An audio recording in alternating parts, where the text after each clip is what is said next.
Hello, everybody.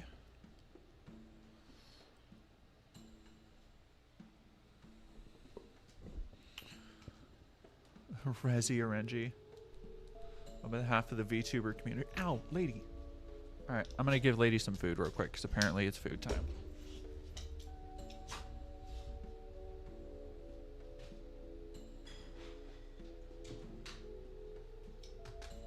There you go, baby. Hello, hello. Thank y'all for waiting for me.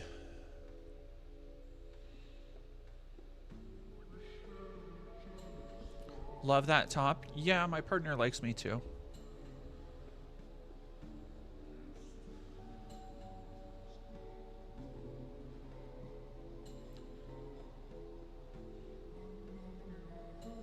Hey yo.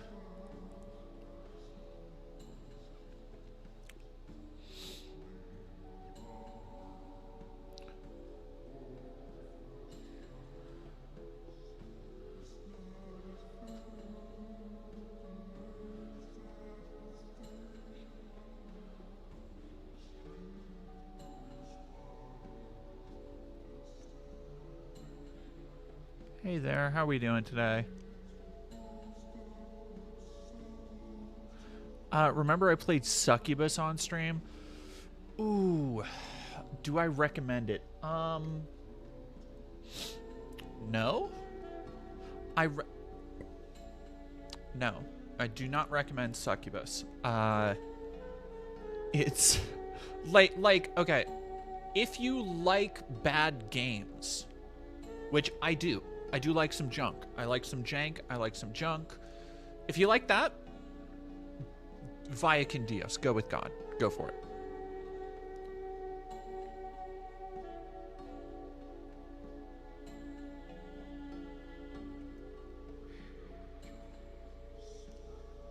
Thank you. I just threw my makeup on for the night.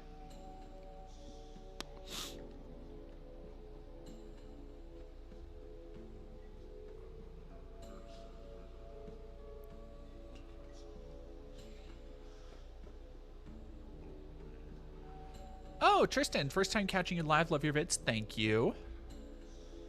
Ooh, I do. No, see, Fighting Hobbit, Phantasmagoria is not trash. Phantasmagoria is old. There is a lie that persists among video game aficionados that good games don't age, or like, yeah, you should just, if you don't like games today, you should just go back and play.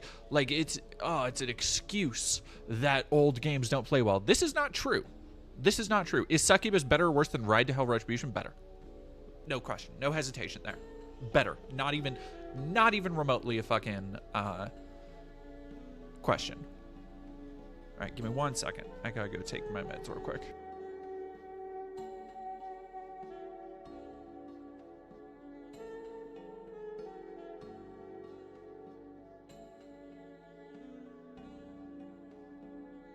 Sorry, y'all.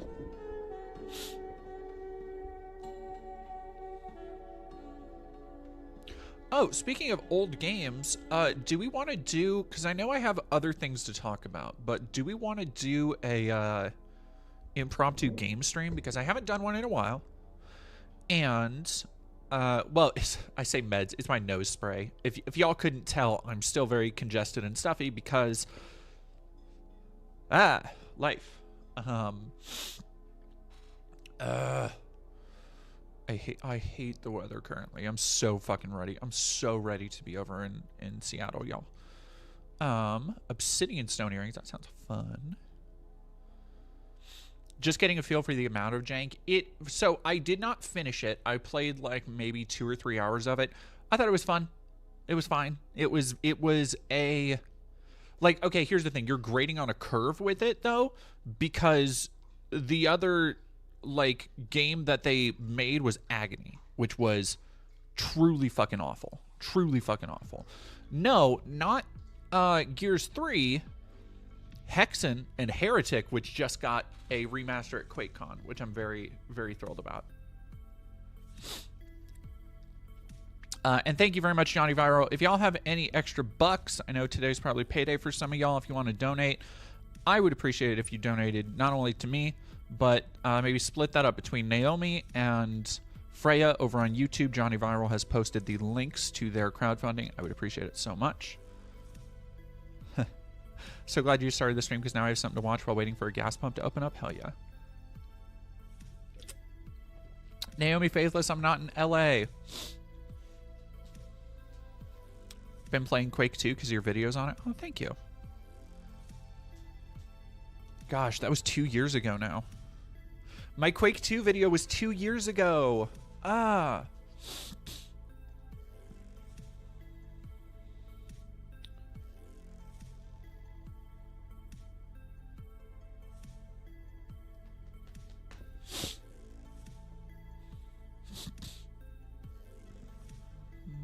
I wanted Agony to be good so badly.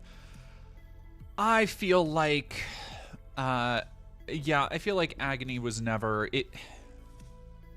To me, like Agony is one of those things that you hear the elevator pitch, you're like, oh, okay, that sounds interesting, but then you actually think about it for half a second, and you're like, oh no, it's just going to be like edgy in all the wrong ways, which is like, because for those who don't know. Agony was a ill-fated, terrible first-person horror game from like, God, 6-7 years ago now. And the conceit of the game is a journey through hell, and it really tries to like evoke things like the Inferno.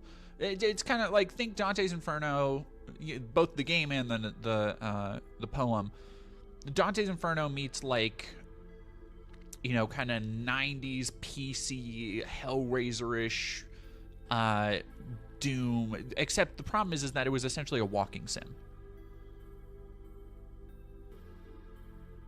Like Hatred, that early Thousands game.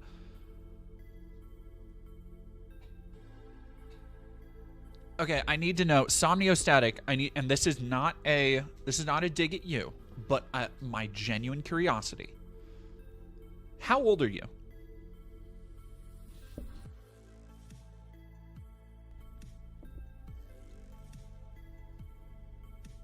Hey, Kiragen Mystic. Yeah, Scorn I didn't really care for either, because I thought, when I saw Scorn, I was like, oh, is this going to be a shooter? And then it was a puzzle game, and I was like, nah. I thought it was gorgeous, though. So, oh, okay, Somniostatic, sorry. I thought you were way younger. The idea that Hatred is an early 2000s game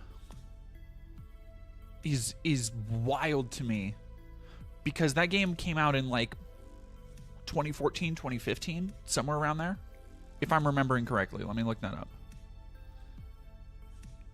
I think you might be thinking of Postal 2012 or Manhunt. You also might be thinking of Manhunt.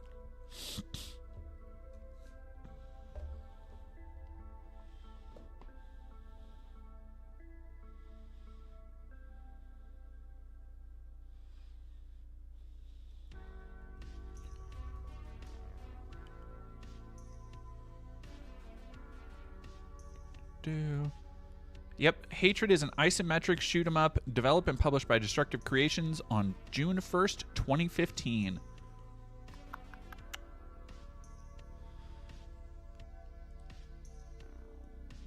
Yeah, that's crazy. That's crazy. Manhunt is cool. I really like Manhunt. It's a game that a lot of people are like, ooh, they should, you know, make a new Manhunt. And I'm like, they should remake Manhunt. I think the original Manhunt is fine. I think remaking, especially Rockstar as it stands today, I think remaking Manhunt is just not going to fucking happen. Like it is not going to happen for a number of reasons. Probably first and foremost that the amount of, like, I would love for Rockstar to do a linear single player game again. I fucking loved Max Payne 3.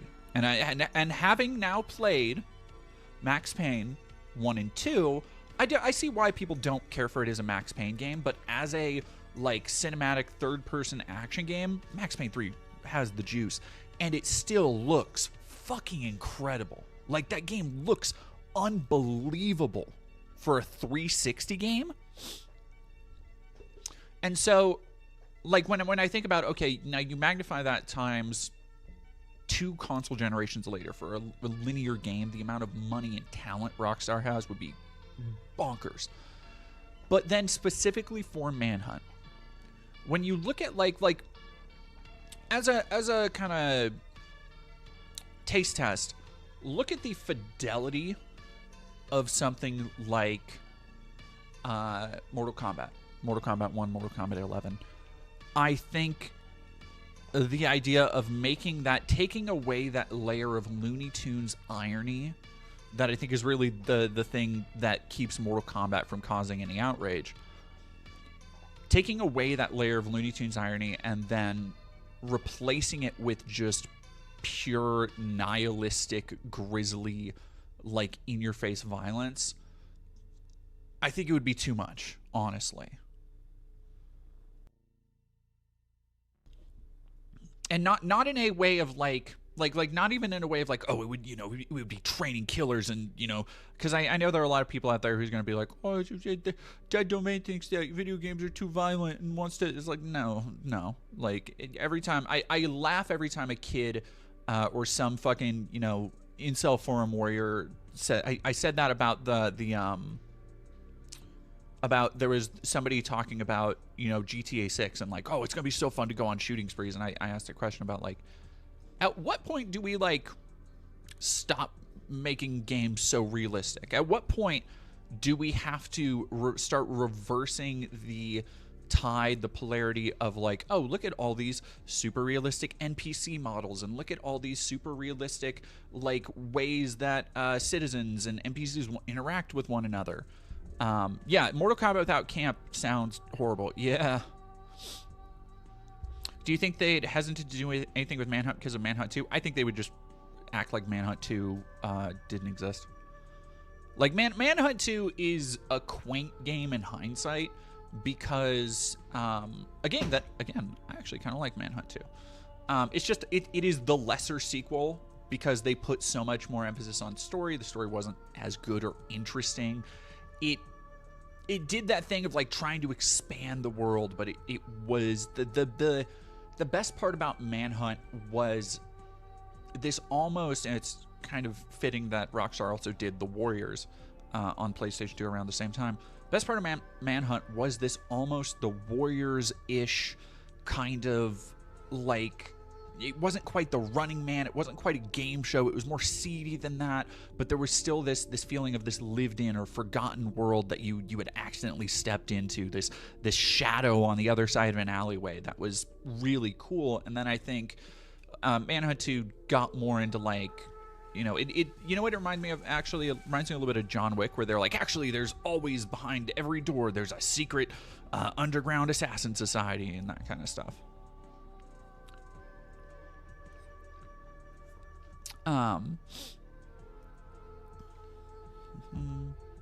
Thank you, Awesome Stellar, for posting that in Twitter.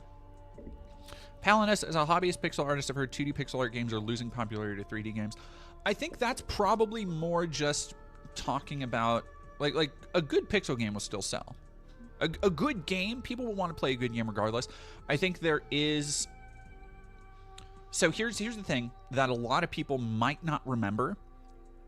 But again, having been there, having started my journey through the game industry around 2013, 2014, it's one of those things where like you had to fucking be there when the first indie game boom hit.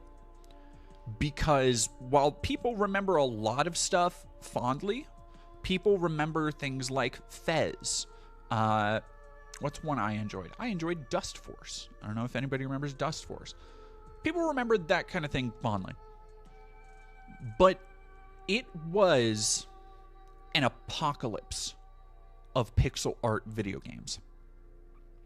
Like, it was everywhere. The best ones, the ones we remember, yeah, I see people mentioning Binding of Isaac. Enter the Gungeon on the subject of that. You know, there have been other great, just gorgeous pixel art games. The Blasphemous games are fucking amazing. Destiny Elysian Tale, I don't think that was pixel art, was it? No, Destiny Elysian Tale, that was hand drawn. And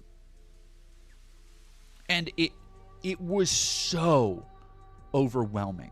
The amount of Metroidvanias and pixel roguelikes that hit in that time period, to say nothing of the much more tame and also, you know, some pretty good, but like pixel adventure games, adventure game like Double Fine style throwbacks, even Double Fine crowdfunding a game. Like, it overwhelmed so much of what it meant to be an indie game that I think a lot of people, when they started going into, and I was actually just playing a puppet combo game for fun the other night,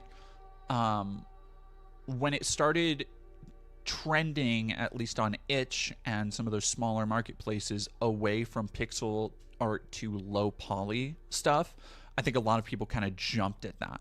Partially, I think it's a twofold thing. I think partially it's a generational shift where, like, there is a difference between the generation that grew up loving pixel art, who are like, oh my gosh, just like when I was a kid, to the generation that grew up with low poly games, who now look at lower poly styles and are like, oh my gosh, just like when I was a kid. Yeah. People may not remember GTA San Andreas nude glitch that caused big problems. Actually, I do not believe, and I might be wrong, this is an IIRC. Oh, hell yeah, B. Parker. Mad World. Now, Mad World's a fucking game and a half. Oh, now you're talking. Oh, man. What a video game. No, IIRC, the San Andreas, the hot coffee thing was it was a cut piece of content that was still found on the disc when it shipped, and I believe it was found on PC. People like found a way to activate it, but it wasn't ever complete, and it was, you know, you were fucking like waitress at a coffee shop or whatever. Again, it was completely unfinished. Yeah, there we go. It had to be modded in, but that did not stop a bunch of Luddites who don't understand how video games work, like people at Fox News and outrage merchants like Jack Thompson, from being like, oh, there's... IDX Mass Effect stripper game had a sex scene, but the stripper was the problem. I forgot about that. It's so funny. There's so many games that have had strippers. It's so... When I worked at KHQ, when I worked at the news station I worked at, I was working like kind of... it was a weird job, but I basically came up with video game or video game related stories that they could talk about on air. And like you know, the way that newscasters will talk about this big movie came out this weekend, and one of the things that came out was Cyberpunk. And because it was it was so weird, the interest that they had. Whoa, Rhizome, thank you very much for raiding with a party of 367. Holy shit. Oh my god.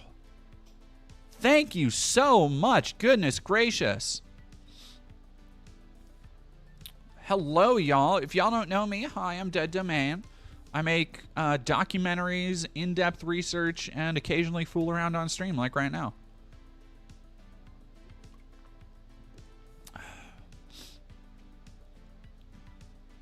Damn, y'all, thank you.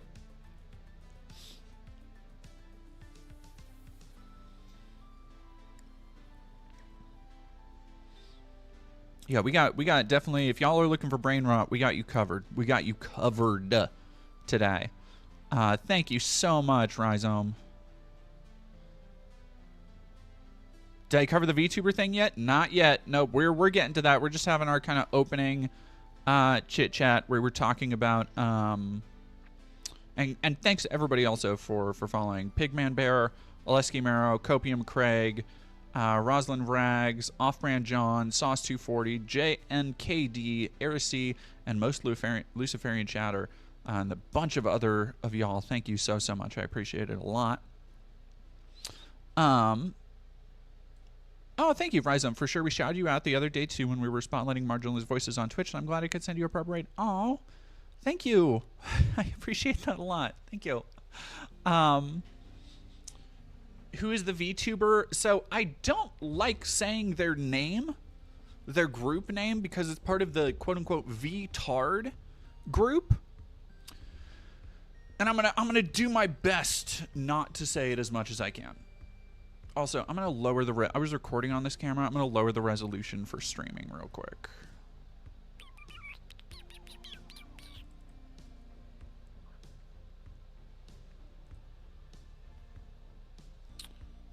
Oh, there we go.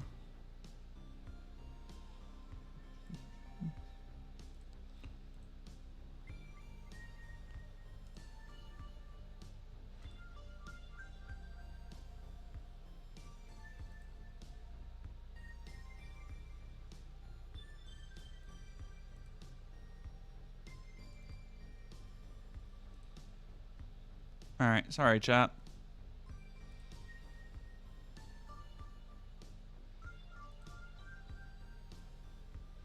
Am I coming through? Yeah, I'm coming through on, all right, hang on, let me. Oh, is it just screwing me over? Okay, cool. I'm just frozen.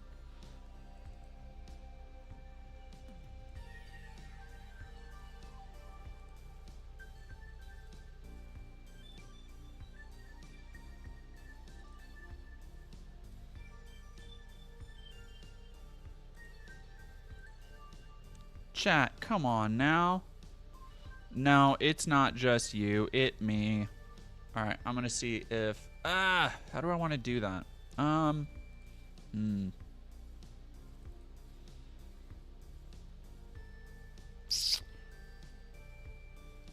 Actually, I have an idea.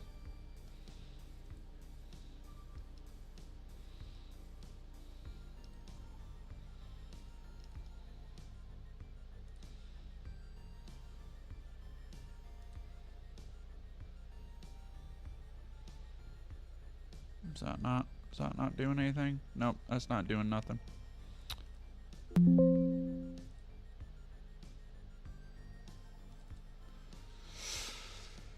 Oh, okay, chat. Give me 1 second. I'm gonna try something else.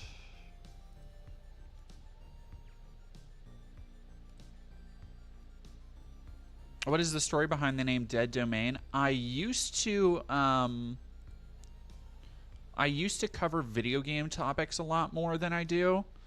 And I do not, yeah, I became a ping tuber. Oh God, don't you put that evil on me. Yeah, I used to cover video games, and a lot of my focus was more on like forgotten and undiscovered and just like very much out of the way content. All right, so what we're gonna do, chat, we are gonna just gonna get a new source here.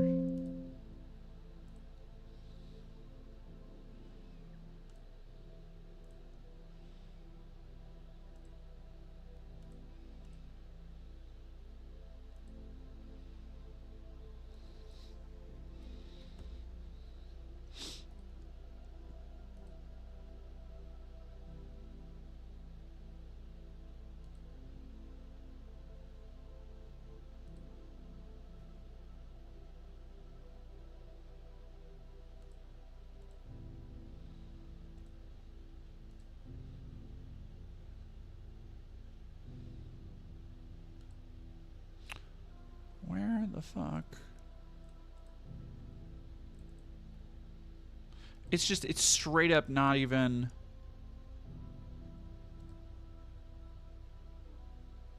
like letting me. This sucks. Oh my God. I cannot believe this happened right as a bunch of people raided into me.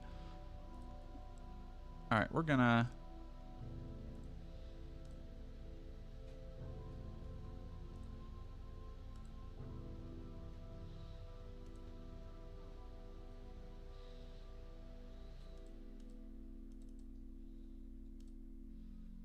It won't deactivate the thing, is the thing.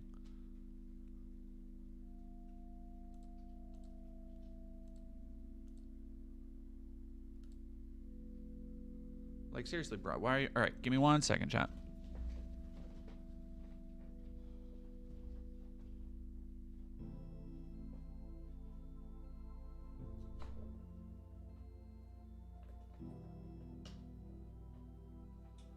Do the old unplug it, plug it back in.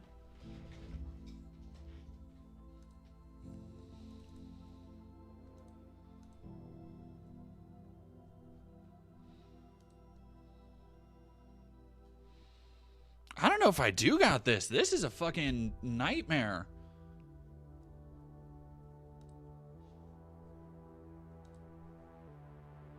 Why? Why? Is this because I didn't download the latest update? Are you punishing me?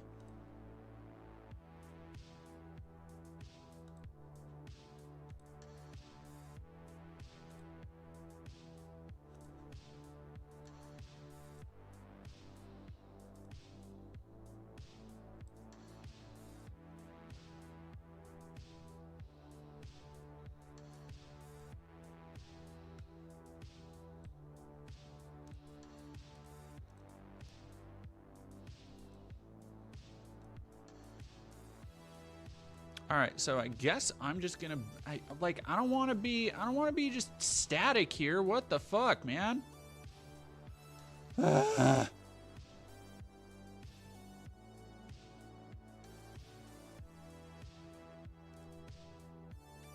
Have you unplugged? Yeah, I unplugged and replugged in the cam. It's just not registering like literally any changes in the camera.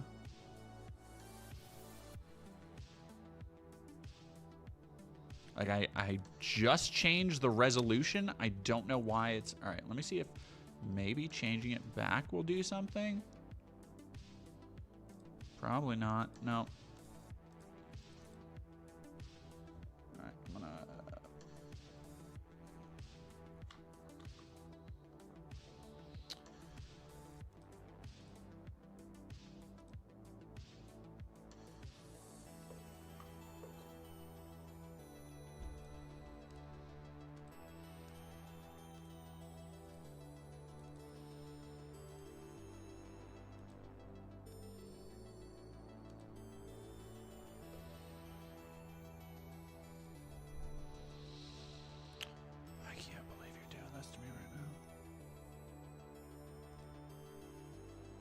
Eat the camera. Have I tried doing a backflip? No.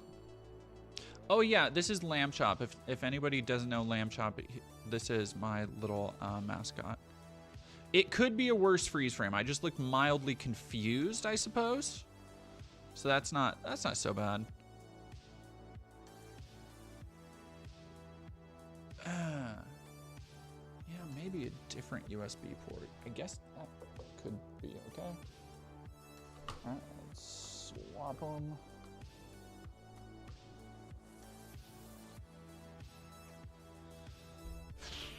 Sorry, I don't usually have to fucking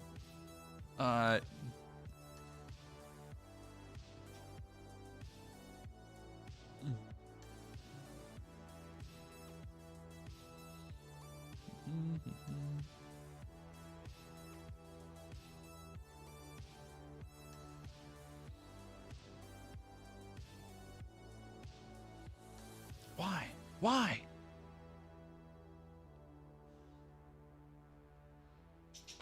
Did you hit deactivate and then reactivate? Yeah.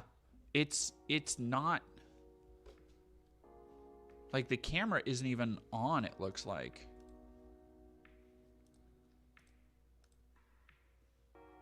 Okay, give me a second. We're gonna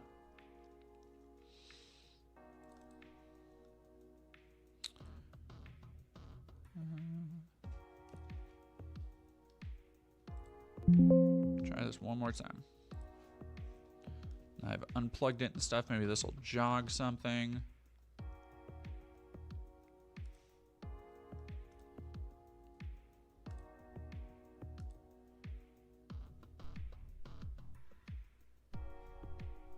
Oh, wait. Hey, there we go.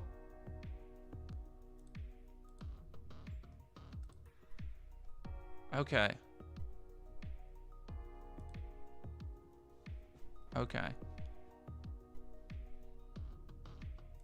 All right. Hey, we figured it out, chat. All right. Yay, look at us.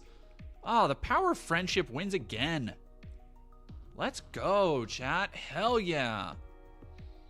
Never give up. Never surrender. Eye of the tiger.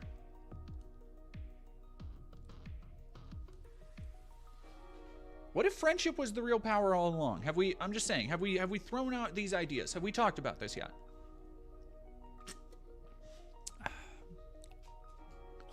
Yippee!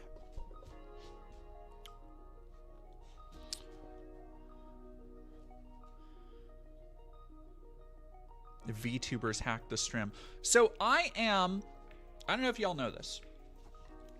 I'm not what you would call an expert. Let me actually turn this off for a second.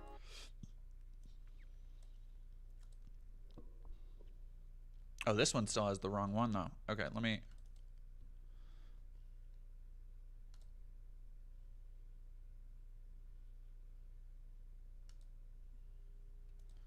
All right, we're gonna close this. We're gonna delete this one. Sorry, I have to get different sources going.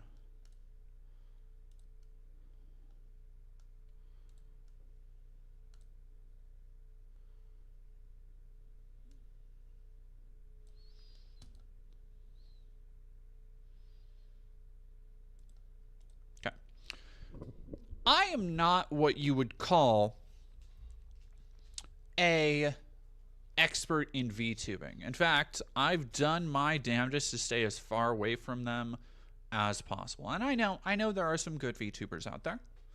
I follow Niara on Twitter. I think there are some good, nice people, it seems like, in that community. But by and large, I, as somebody who's not really a fan of anime, as somebody who certainly is not a fan of just like representing yourself via these virtual avatars, again, I don't really have anything wrong with it. It's just not for me. That's the thing. And then the additional layer of cursory fandom, or I guess fandom that I've cursorily witnessed, the way that people rally around them and see some of them as like corporate mascots versus like, oh, indie tubers and stuff, I find eye-rolling and noxious, and y'all, it ain't that important. However, that being said, I want to learn a little bit more today, because I think this is an opportunity for all of us collectively to kind of come together and learn something. There has been a VTube group that has been kind of making a name for itself due to its toxicity, but more so its proximity to outright open, and I cannot stress this enough, actual Nazism. One of these people, who I think goes by Nazi Miku, or it's some weeaboo slang version that essentially equates to Nazi Miku, was recently posting memes online, that were basically just the most soy right bullshit about, we're like literally sending to trans people videos of AI generated Nazi lollies with the words, "We're gonna fucking kill you." Like, ooh, scurry. Misanthropic, have you heard a guy named Helion? Have you heard of a guy named Helion? I did it again. Have you heard of a guy named Hellion Vision? I have not. Sorry, your message disappeared before I could get to it. I apologize.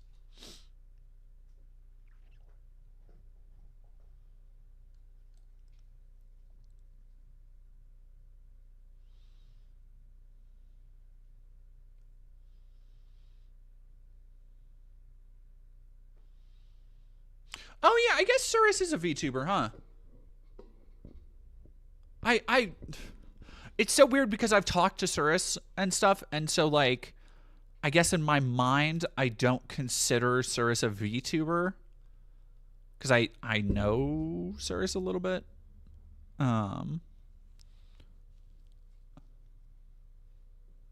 Okay, so Triptych, you're jumping the gun, but I appreciate it. It's hilarious because the Miku person was quiet when saying slurs because mom might hear. So there is, I believe, I from what I've seen, and granted, I have not taken the time to like really dig and look into it, so I cannot say if it's for real. If people could verify, or I'm sure other people know it more. Nachisu Miku. Word on the street from Yumi, who I suppose is another member of this kind of VTube community. Nachisu Miku went into the Capitol building on January 6, walked around for 5 minutes, and bailed. Here he is looking dejected amidst the crowd of treasonous shitholes who support dump trucks' brain-dead nonsense. He also makes AI SoundCloud music about Nick Fuentes. Are y'all... I saw somebody call him Timu Pool. And I feel like that really narrows it down. This, by the way, allegedly, we have Tim Pool at home. Yeah. Allegedly is the face behind... Let's see if I can find... Yeah, there we go.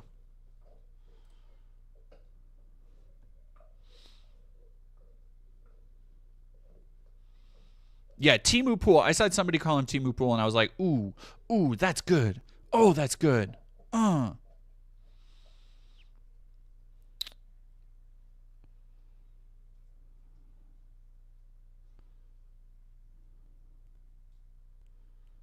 Mumbler.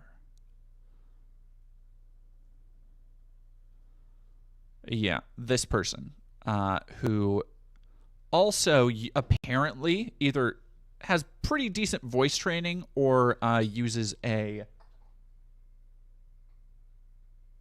has pretty decent voice training or uses a voice modifier. God, this is so fucking cringe. Broken Soul is right.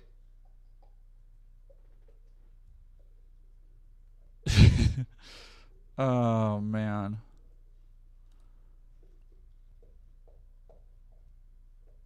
A Nazi got banned on Twitter. Actually, yeah.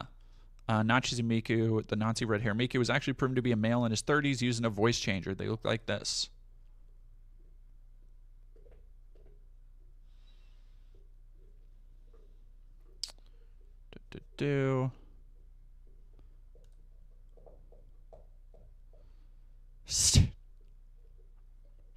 Hashtag stand your ground. And it's... Look, there are a few things as funny to me. Again, if people like VTubers, that's fine. The way which people will use these avatars that people hide behind, by the way, the reason that people tend to do VTubing is because they don't actually want to appear on camera. That's not all the reason. Sometimes people do appear on camera and also do VTubing. Sometimes people know what the VTuber looks like. But y'all, like you don't think there's a reason that Kirsch doesn't stream on camera and instead has big bouncy boobies on a VTube rig instead? Because the incels that she's specifically courting wouldn't like it so much. Something I'm actually pretty sure is similar to this. So the idea of like, ooh, stand your ground. Yeah, we're not going anywhere. We're free speech warriors. And that not only are they literally not standing their ground because they're hiding behind anime avatars, but they're hiding behind little anime girls. And it's just...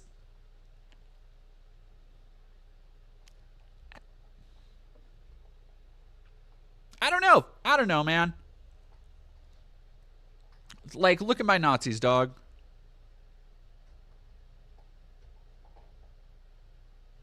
Yeah, okay.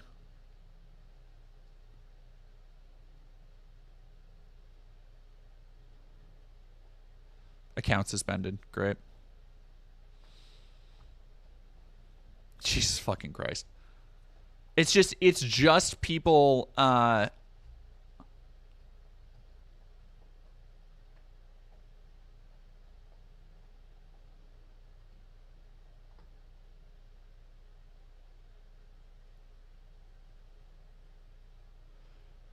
She's in a Nazi uniform. How can you like someone like that? May I present to you the reason? Have you seen how cute she looks? Bro sees a German fit and goes for the insta-Nazi claim. She's in a Nazi uniform. Why don't people...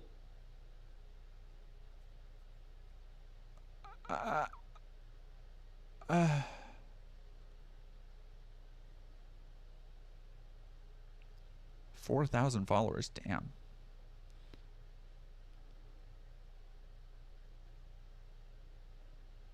Great.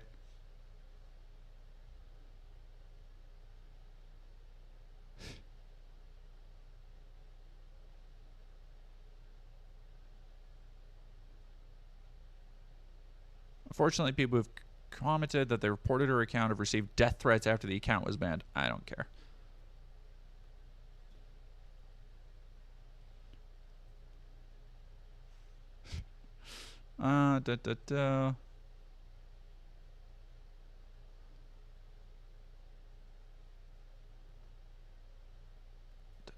Recent developments.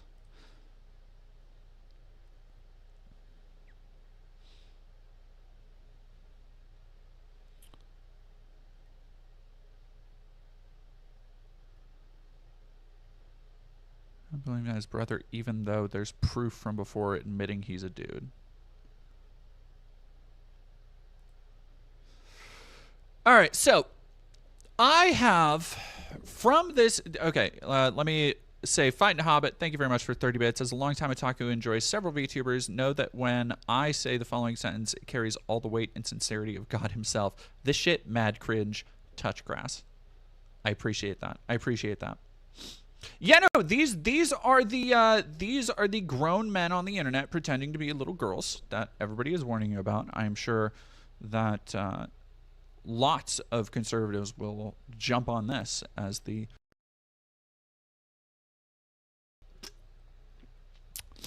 now.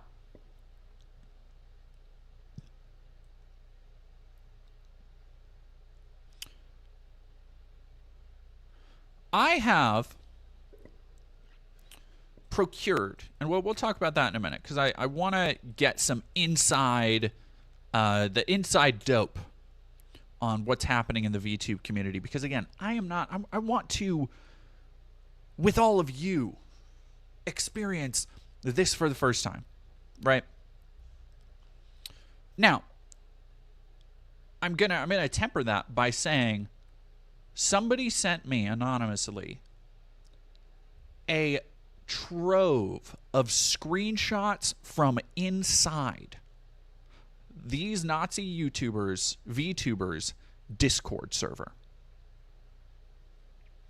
That, like, having seen quite a few of the inside of Nazi Discord servers in my research, because look, as much as they want to hide their power levels and as much as they want to pretend like they're good at keeping people out, they're very easy to get into. As somebody with experience going undercover in these places and recording, they're very fucking easy to trick. They are very easy. But I do want to, like, poke around a little bit at this particular niche. So we're gonna get there in just a minute, but first we gotta watch this. Okay, so it seems like the cracks are starting to form whenever it comes to this new VTuber group called VTards. Now, if you don't know, VTards have been a group that I covered the other day. You guys can go back and watch that video. I mainly focused more on the part of a member of the group called Nakusu Miku, who obviously has a lot of kind of like Nazi ideology.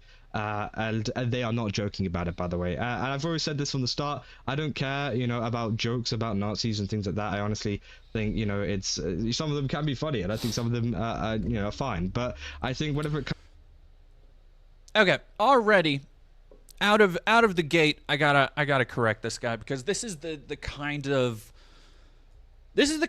passive bullshit that allows actual Nazism to fester and grow its ranks online, where it's like, oh, you know, stop being so offended. Like, you know, sometimes jokes about Nazis can be funny.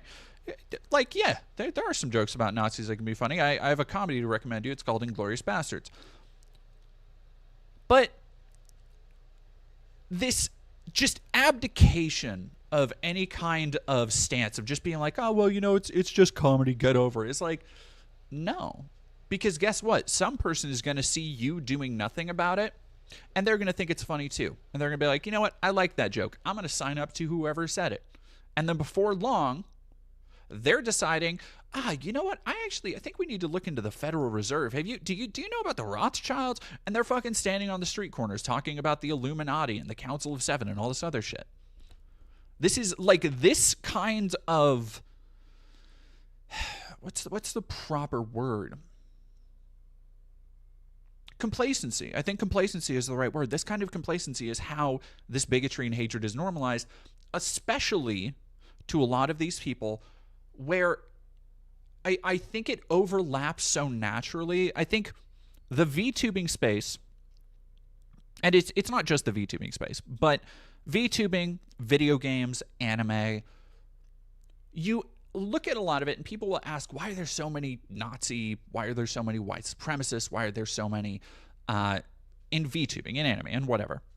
And I think it's because for so many people, they experience all of this stuff through online simulacra.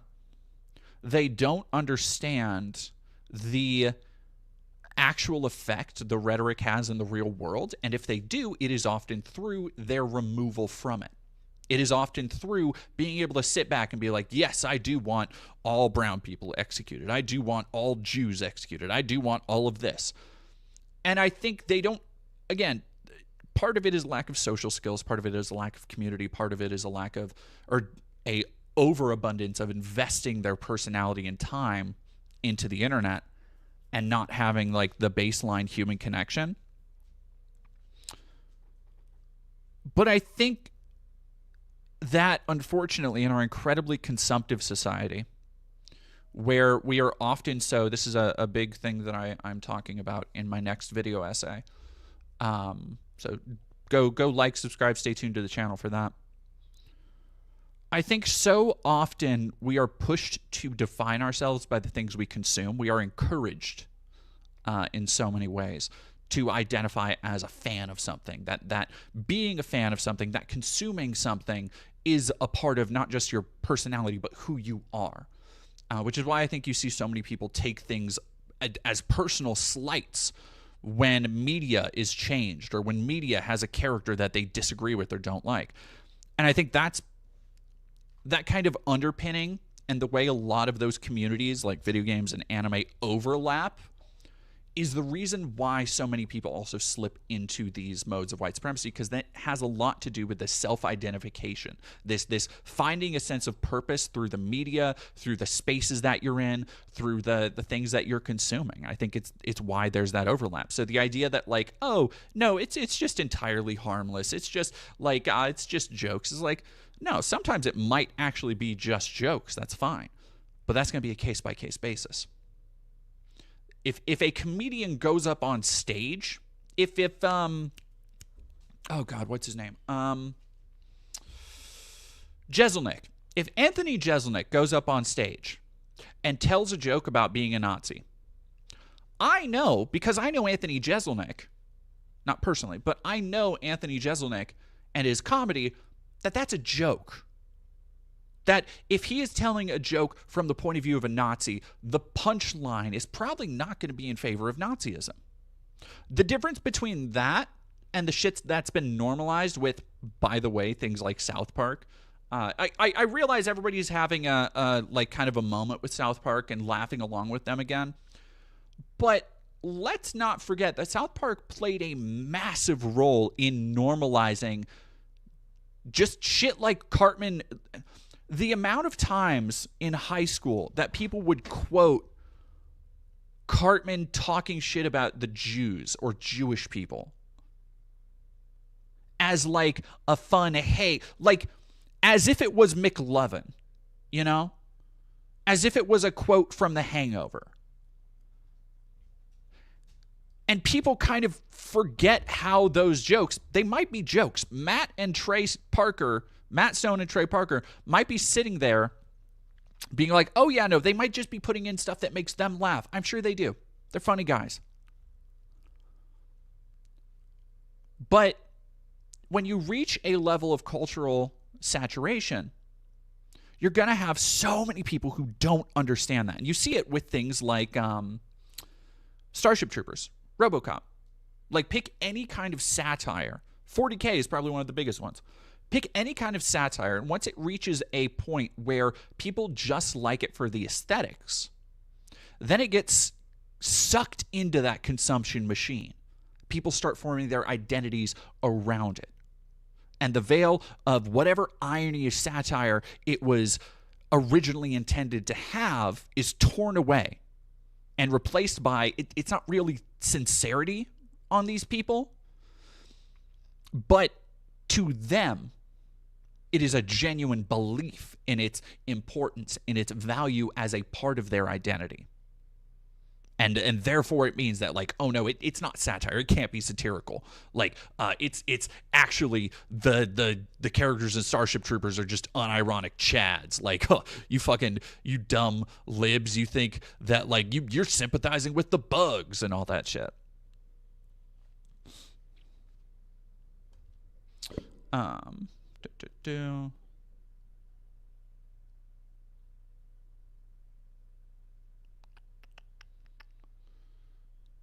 The way iDubbbz has to live with knowing he made so many baby Nazis at the height of his career. Yeah.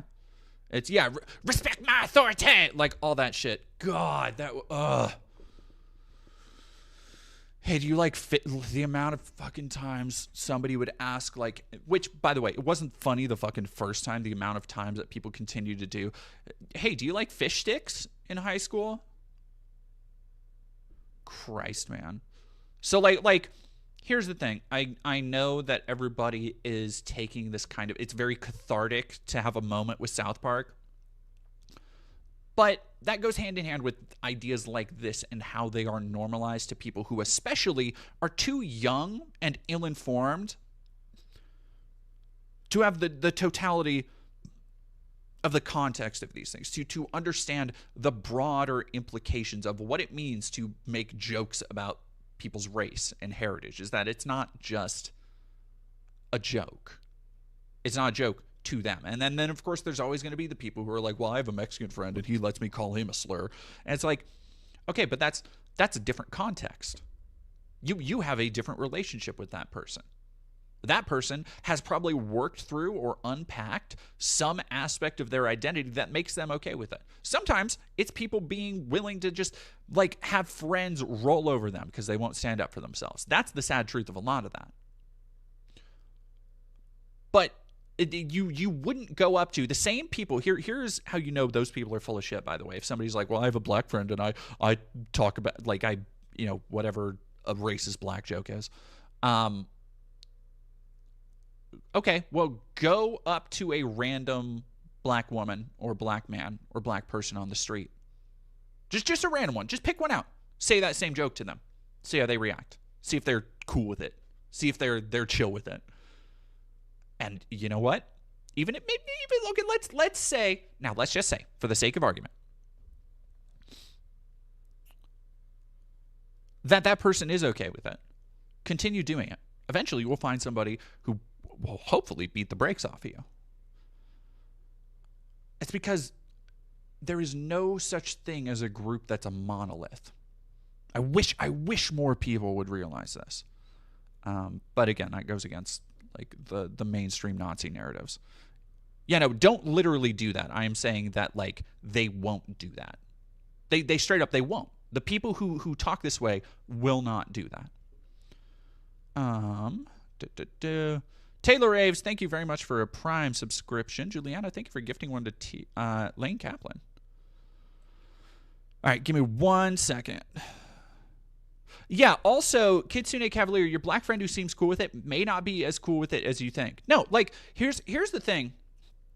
All right, I'll talk about that in 1 minute. I'll be right back.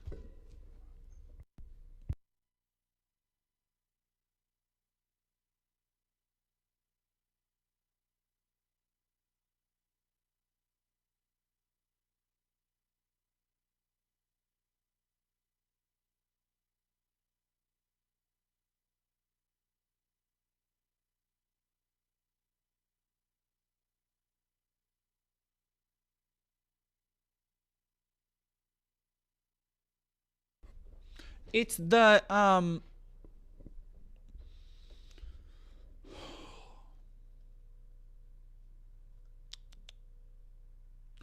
whoa. Ethan Klein said the N-word on God damn, dude. How I really don't think he cares. I truly don't think he gives a fuck anymore.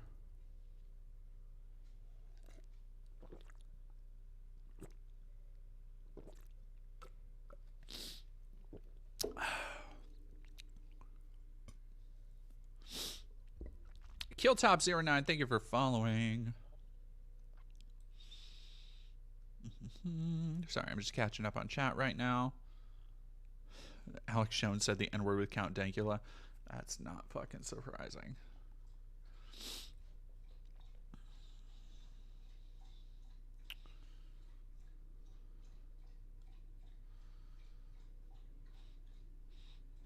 B. Parker, didn't you say the N-word back in his early days too?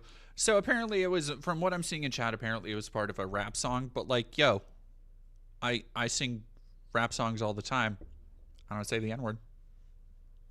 You can here are the thing that I wish white people would stop fucking doing.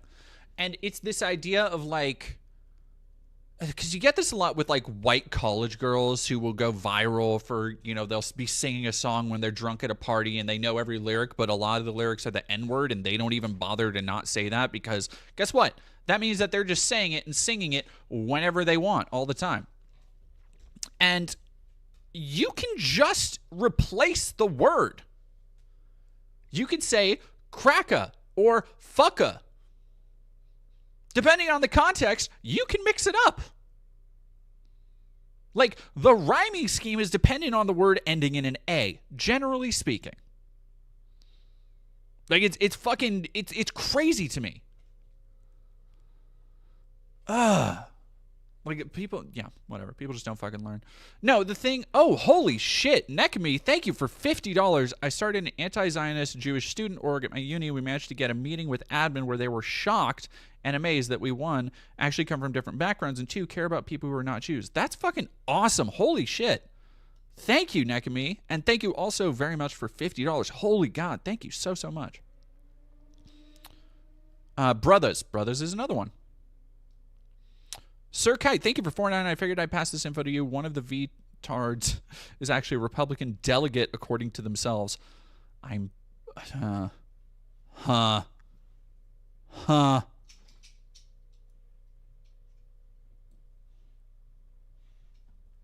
Yep, unslept. Growing up as a black kid in a white school, I had to swallow a lot of jokes I was cool with.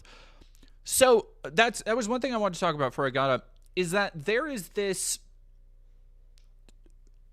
White people got really... All right, I've been thinking about Get Out recently, because as I'm writing my own screenplay, I have, when I was down in LA with my friend Mia Moore, I got a copy of Us, the screenplay of Us, because they had it. We went to the Academy Museum together, and I got it as a just a commemoration. It was a really fun visit. They had cool stuff there.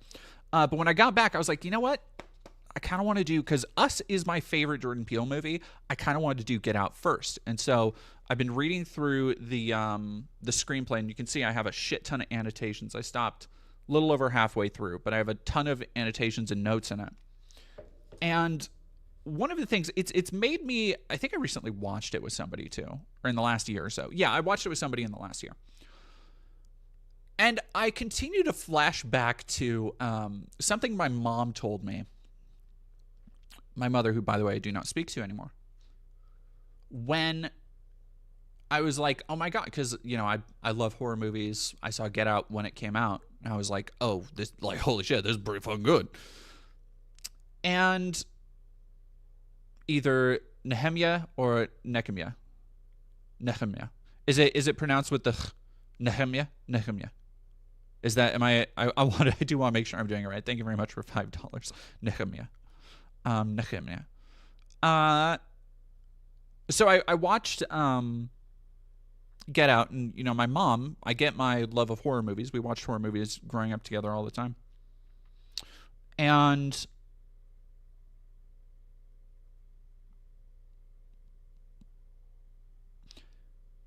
she said something to me, and I'm trying to remember exactly the way that she put it, but the way, essentially, the idea was that I was like, oh, you should go see this movie. It's great. You love horror movies. And she basically said, yeah, okay, Nickam, thank you. But that's not important. Well, I mean, it is important. It's you don't need to apologize for it. And she said to me something along the lines of, I don't want to see those kind of movies where they make everything about race and it's just to divide people.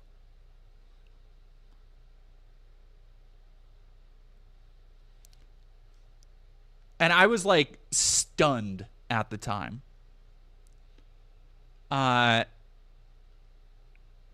Yeah. And I just I was like, whoa, okay. I did get her to watch it because guess what? She had probably just heard that from somebody. She had probably just heard that from one of the conservative outlets that she gets all of her news and shit from, where they were just like, oh, this is just blaming white people again. Blah, blah, blah. And then she watched it. She like I thought, she fucking loved it. Because guess what? Get Out's a great fucking movie. But it got me reading through the script again, got me thinking today, or got me thinking recently, along with this idea of like that your black friend, your Mexican friend, your friend from another group might not actually be okay with whatever joke you're making, and you won't know that because you are not part of that group.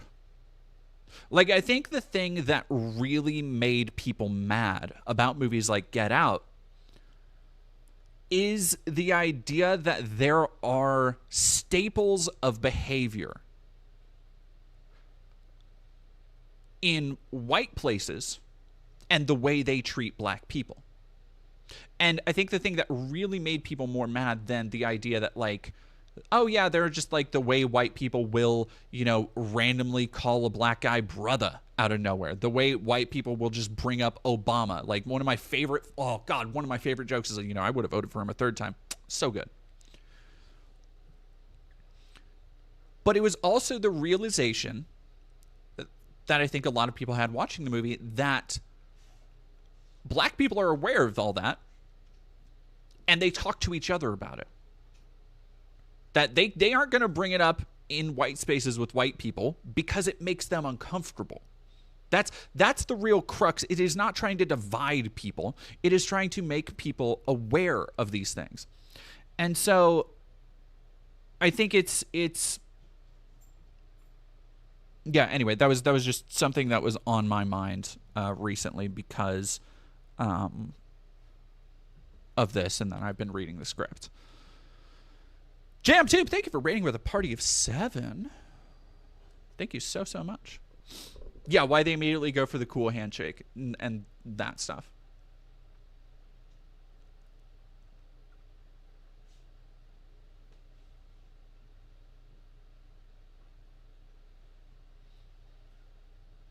Yeah, every conservative I know uses jokes to openly state their true intentions and read the room through the reaction.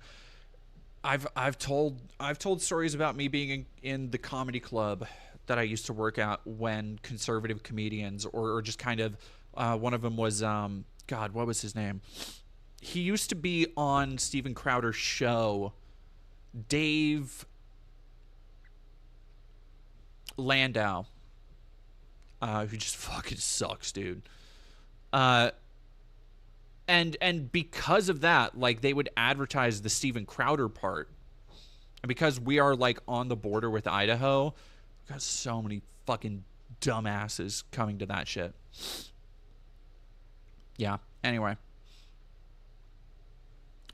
What is it with some white parents allowing their white kids to grow up around racist relatives? It's...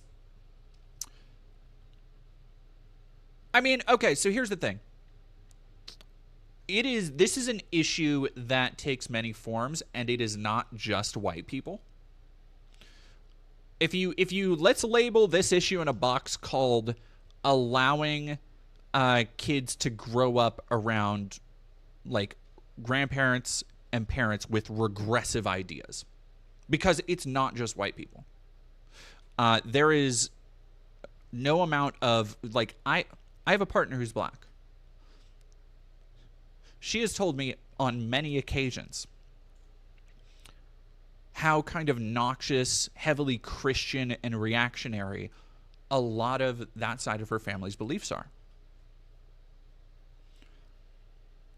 And then, you know, accordingly, she's removed herself from a lot of the functions there. I think it's, and again, this is not just say like, well, black people do it too. I think it is in so many different sections. This idea is deeply ingrained in American families, and it's a familiar thing all over the world. But that you have to love your family no matter what. That you can't change family. And that's not fucking true. Like there's like family propaganda basically. It's easier than confrontation. I think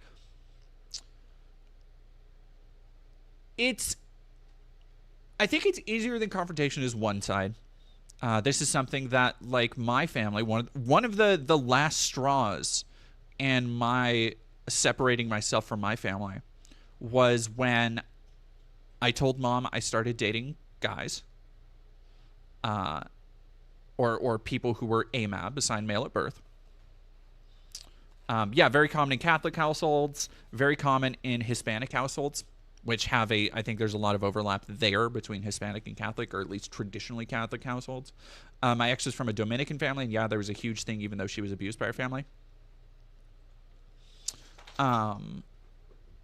It is...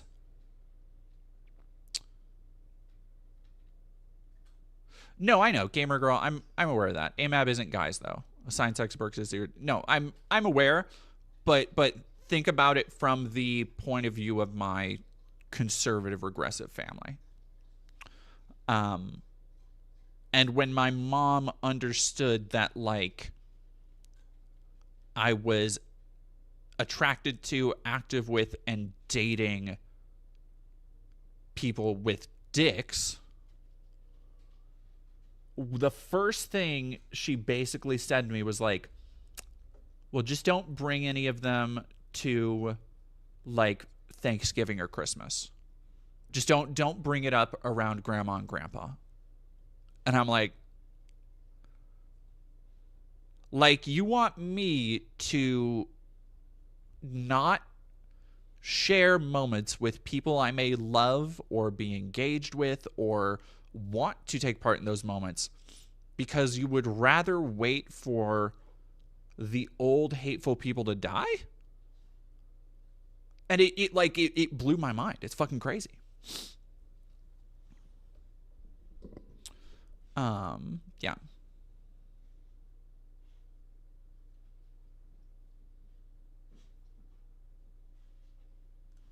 Lava Pulse, thank you for subscribing. CR Rent, thank you for 25. Goodness gracious. Good y'all. Hello there. Just got home after being fired. Oh, fired from my shade job. I'm sorry, but I'm also a trust fund baby, so I see no consequences. Hey, so have a money. I mean, usually, CR Rent, usually I don't go, hey, when somebody says I'm a trust fund baby, but that's not bad. That could be fucking worse. I have a friend, my partner is out right now comforting one of her friends who is broken fired. So could be worse.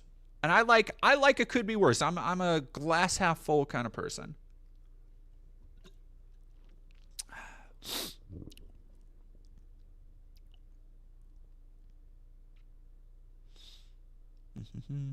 Oh, Jonathan Black, thank you for $10. This is only for recreational.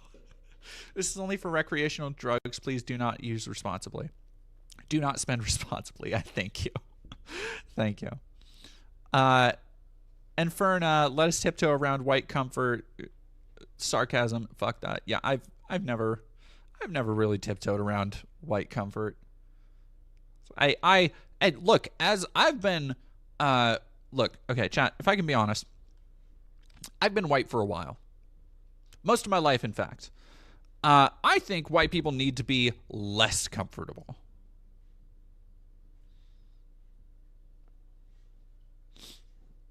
And I don't even mean that in a, like, reparations way or in a like it's time the tables were turned way. I just mean that in a way of like, so many people go through the world so assured of their superiority because it is never challenged and they're never made uncomfortable.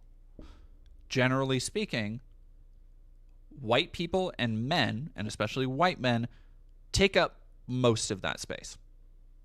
And that's not, it's not universally true. Certainly, good God, there is a reason why white woman tears is a phrase. And it is because it isn't. I think a lot of people have internalized the idea of privilege as something that is static instead of malleable, as something that is, you go through life with it. Right, you go through life, and because you have white privilege, and it's the reason why you get so many people being like, well, I'm white and I have to pay, this tax, or I'm white and I'm poor, like where's my handouts? And you get a lot of dumbassery like that because they don't understand that being white does not inherently mean you will benefit from that privilege. It means that by and large, white people have less challenges. And when I say challenges, I mean they are challenged less based on their whiteness.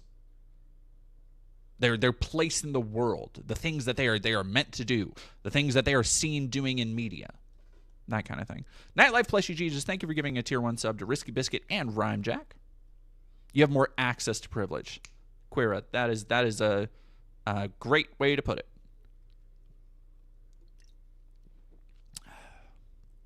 Yeah, Valoreth, white privilege just means that your life isn't any harder because of your skin color. Doesn't mean your life is inherently easier.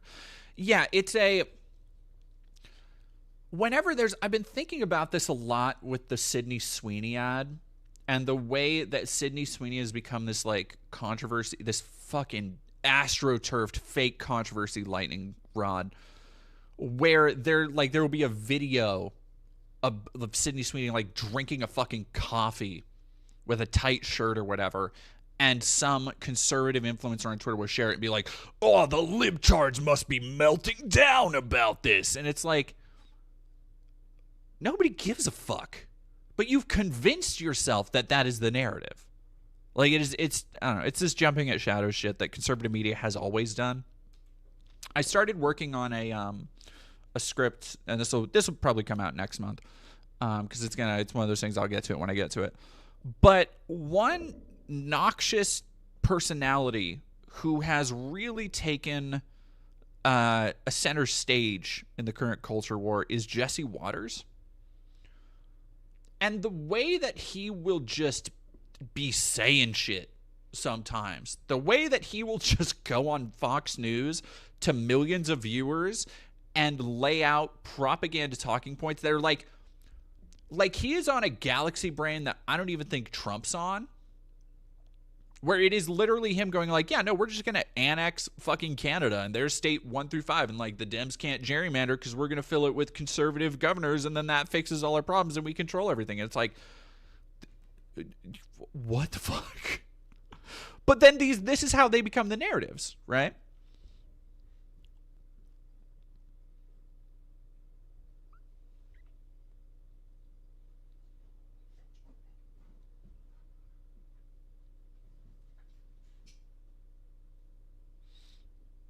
Anywho, let's keep watching this. I've gone off on a only Greg Gutfeld can make him look decent. Blech. Well, and I think the other thing is that Waters has been he's been a longtime staple at Fox, but he's always been in the shadow of like several other people. Currently, I would say he's in the shadow of Gutfeld, but the line has kept going up, where I would say it started with him being in the shadow of people like, Tucker Carlson. And now I think he is getting a little bit more attention, and also Fox News as a whole is just getting so brazen. The way that because in fairness, to be fair and balanced, they do have to compete now in a way they didn't 15 years ago. Like there is OAN, and like they have these places that will purport to be actual news, and they're also constantly fighting with the conservative attention economy, where you have things like the Daily Wire, you have things like Tim Pool, no shortage of absolutely unhinged MAGA / QAnon dorks that'll fucking live stream from their car. People who have been legitimized through the actions of Trump and MAGA, like Alex Jones. So I get why they're radicalizing or growing more extreme, and it's probably all business. But it's still so wild to see in real time. Mostly because it is still the same audience it used to be. Like, it's still my grandparents and shit like that. And they're only getting older. So to see them start to internalize a lot of this shit that is this more radical ideology is like, man.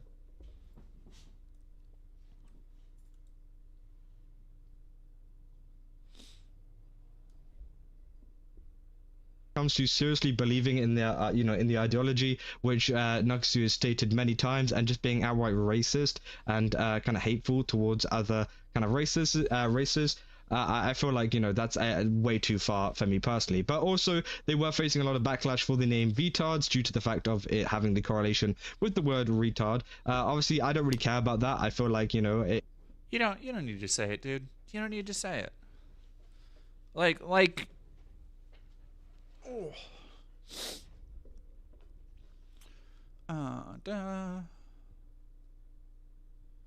Doesn't entertainment have to continue to become more extreme to stay interesting?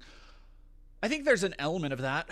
I think it's the if y'all haven't seen the video I did on Jubilee that just came out, where I interviewed investigative journalist Amanda Moore. I talked about kind of the history of public spectacle being used in America, regardless of how much it like literally hurts people.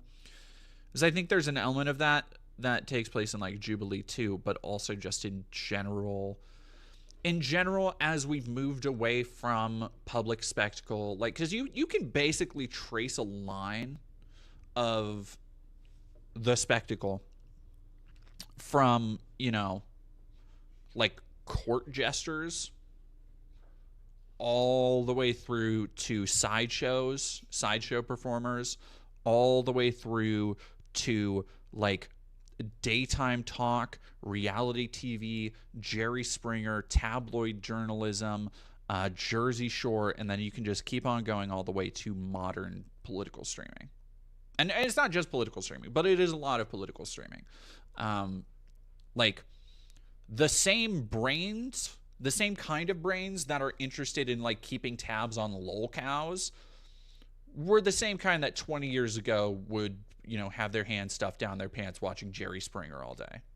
Like it is that same kind of morbid fixation, I think, taken to the absolute extreme.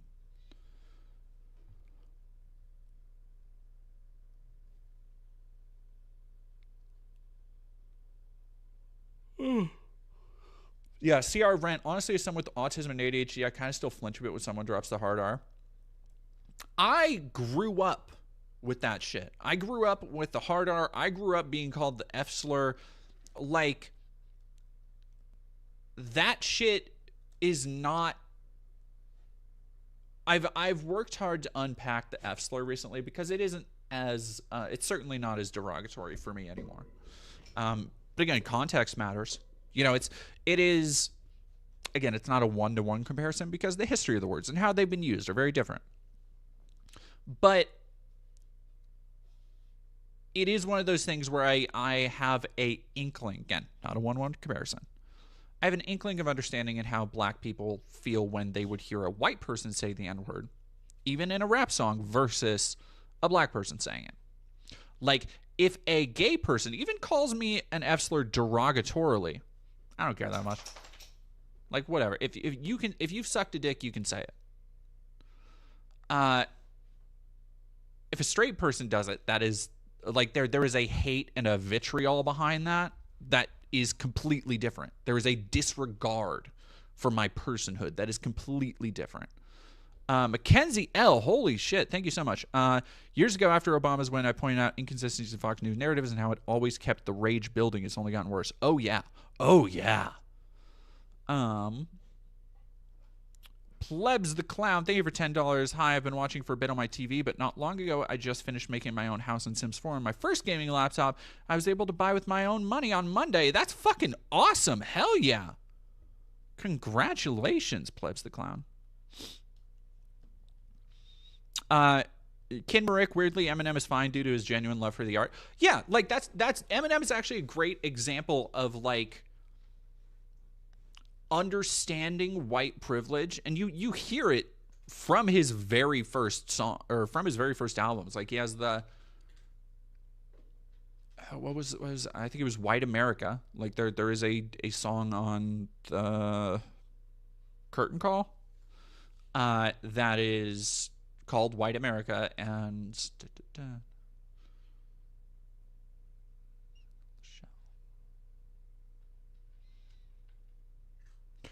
like he has a line where I don't remember the full verse, but he has a bar that is like, let's do the math, if I was black I would have sold half. Fuck school, I'm too cool to go back. When I was underground, no one gave a fuck I was white. Blah blah blah. Like there is a cognizance that I think is why M gets so much respect from other black rappers. It's not just his ability, which of course is like, you know, like people can sit back and say whatever the fuck they want about Eminem as a rapper or Eminem as a musician, but like you can't fucking argue with the just pure ability of M. And I think like there is also an understanding of like Eminem came from a incredibly low class background. Like incredibly. His mother famously was a massive drug addict. He was like horribly abused as a kid. And it's like that is not to say that like, oh well, like I want to preface this by saying that's not to say that like, well, obviously Eminem knows the black experience, because that's not it. Like that's not a one-to-one, obviously. But there is that level of understanding that he knows what it's like to come from hardship. That he is somebody whose whiteness did not protect him from that hardship, right? And I think that that's where there is a little bit more respect.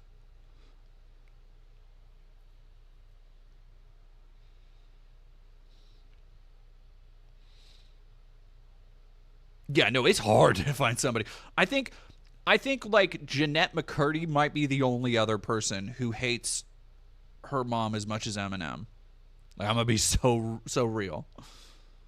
Like writing a book, I'm glad my mom died. That's some hater shit. That is a full meal of haterade and hater tots.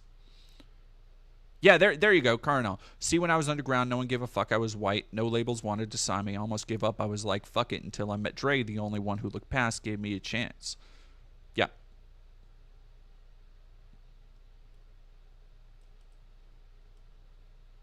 Anyway, let's talk about slurs now.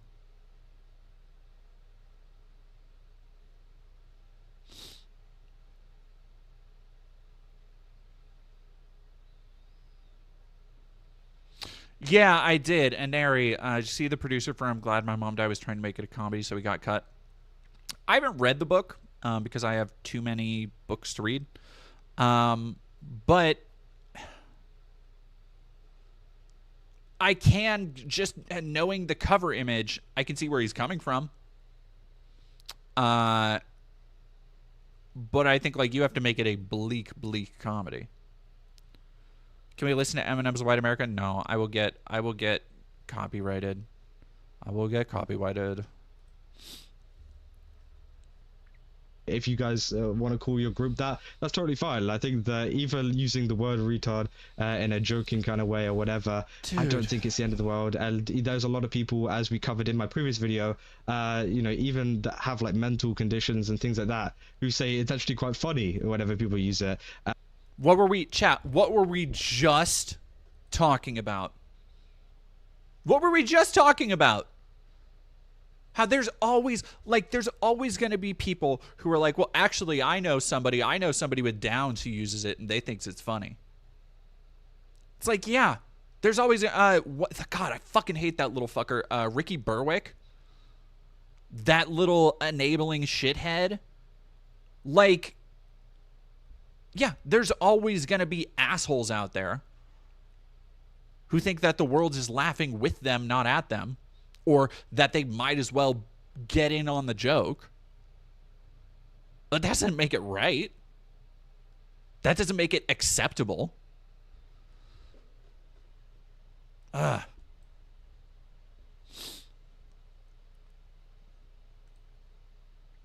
you know, obviously, yes, it can be bad whenever it's like directed towards someone to actually cause hatred towards them directly. But honestly, at the end of the day, it's really not that big of a deal.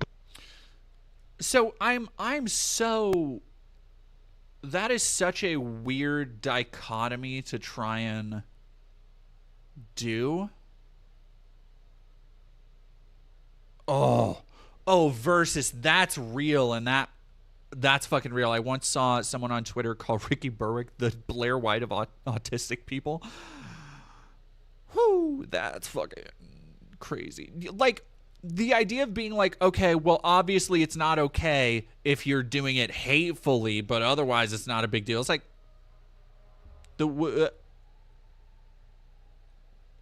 there's not a way to do it that doesn't help or encourage or normalize genuine hate. Like, that's the problem. It's like, you might not mean it that way. But again, like we were talking about at the beginning, there is somebody out there who will take it that way. Or who will, at the very least, take it that it is okay to start talking like that, to spread those ideas around.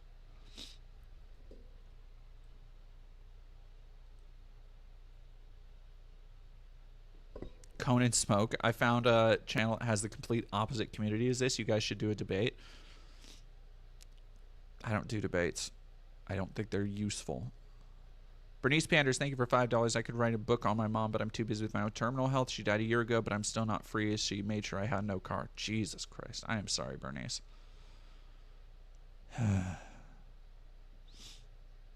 Yeah, like, did you watch my latest video where I talk about how useless debate is?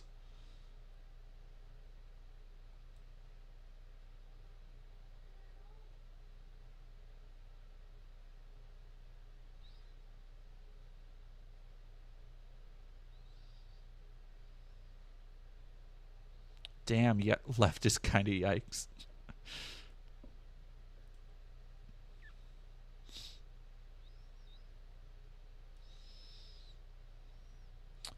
Topaz XI, thank you very much for following. But it seems like the cracks are starting to show, as it seems like one of the members have actually left here. Now, I just want to point out this image here is a image of all of the members of VTards, at least what was. Again, they kind of, a bit of misleading information there, as she's doing the wrong salute, which I thought was kind of funny, because if you go to her Twitter, she's doing a completely different salute over on there, but maybe that's for the, you know, family-friendly branding or something like that, which I thought was kind of crazy. But essentially, there was a tweet from one of the members called Shiro, who actually said that they're going to be stepping away. It said, as of right now, I'll be stepping away from VTards. Do not make assumptions until you know the full story, please. I believe that what started as a joke has gone too far and has opened up some danger. Yeah, Tech Daystar, I think you hit the nail on the head there. I grew up with the R-slur being a playground insult. Not that I'm okay with it, just that I'm desensitized and feel unimpressed when I hear it, like, completely. Yeah, like, it's the same way. It's like, that's kind of the best you can do. But it's like,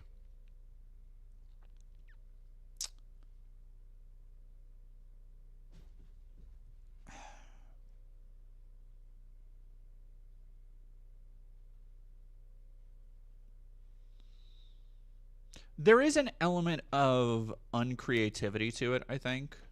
I don't know. Yeah, I don't like this guy. I figured because he was talking about how the VTube group was toxic, it would be a little bit more even keel. I don't even, do I look up? I want to know the drama before I go into the Discord shit. The most controversial VTuber group. I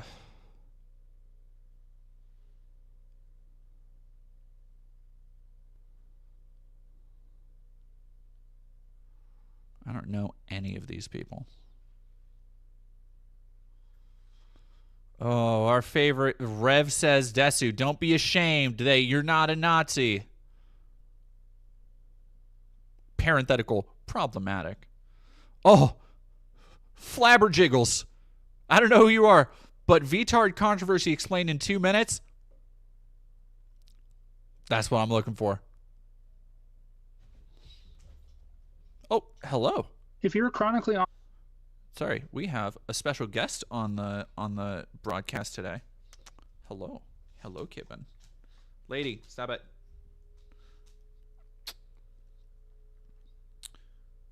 She's purring right now. She's so rumbly.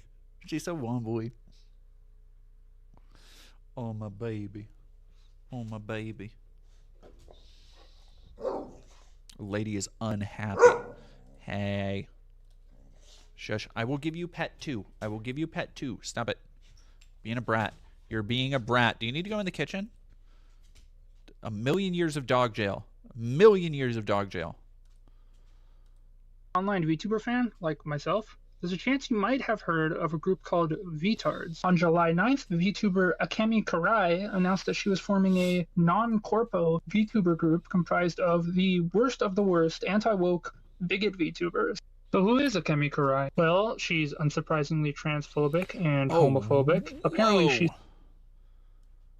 Akemi Karai. All right. I liked your music, but the way you pander to the LGBT is gross. No one likes virtue signaling. Yeah, I can go without listening to your music. You wouldn't know anything about making good content, you pedal troon. I don't know who that's responding to. I'm going to assume it's Niara because they apparently fucking hate she's Niara. So bad that she broke Discord's rules for hateful conduct. I mean, the screen I've never even seen before. She regularly retweets posts from actual Nazis. Cursed. Yeah, there you go. Spicy merch from my website. other far-right VTuber figures. She might even be a little racist. A pretty impressive rap sheet for the leader of the group. Next up is Shiro. She is also homophobic. Gay month is almost over. It's so like now we have to we are at a point. Sorry, I have to shift because this cat is Hello, Kevin. We're at a point where, because what we were talking about earlier, we have to even question if they're women. Like, because you look at it and you're like, oh, okay, Kirsch, probably a woman. But now it's like, how many of these people talking about the white race and people getting offended and, oh, how evil trans people are grown-ass men cosplaying as anime children? What? What? Like, what do we... God. What? Just look at my Nazis, dog. Oh.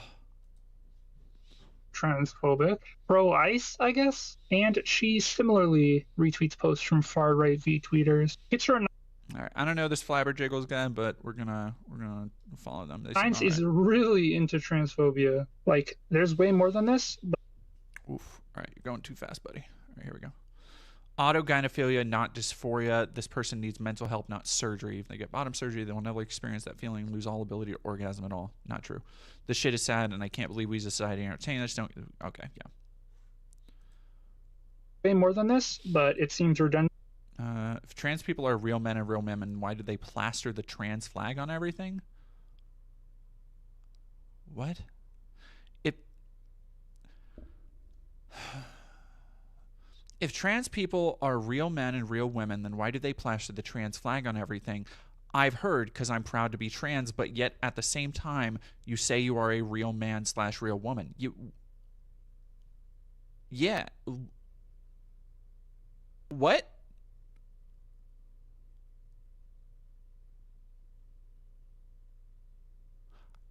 Those two. I think one of my favorite brands of conservative dum-dum is somebody who thinks that they've come up with a cogent, really good point of attack themselves. That they've come up with a conundrum that they can like a sphinx that they can throw out at all the libtards. Yes, answer my riddles 3. If trans people are real men and real women, then why do they plaster the trans flag on everything? I've heard because I'm proud to be trans, but yet at the same time, you say you are a real man, real woman. Curious. It's like, those are two. Those ideas can coexist together. That's not a gotcha. What? Yeah, you know what? They're cooking just without a pan or a flame. They just got ingredients. They just dumped out their fucking grocery bag and they're just flipping it over with spatulas. It's got like a box of Pop-Tarts in there with the celery. God, that's crazy. To show more examples, I think you get the picture. She is also in with other far-right people in the VTuber sphere. Saturn Sentry has all... Alright, Wendigo VTuber, Sleepy and Screamy Warhammer Fanatic. Ugh. That's a negative. All the usual suspects. She retweets other far-right... Where the fuck did...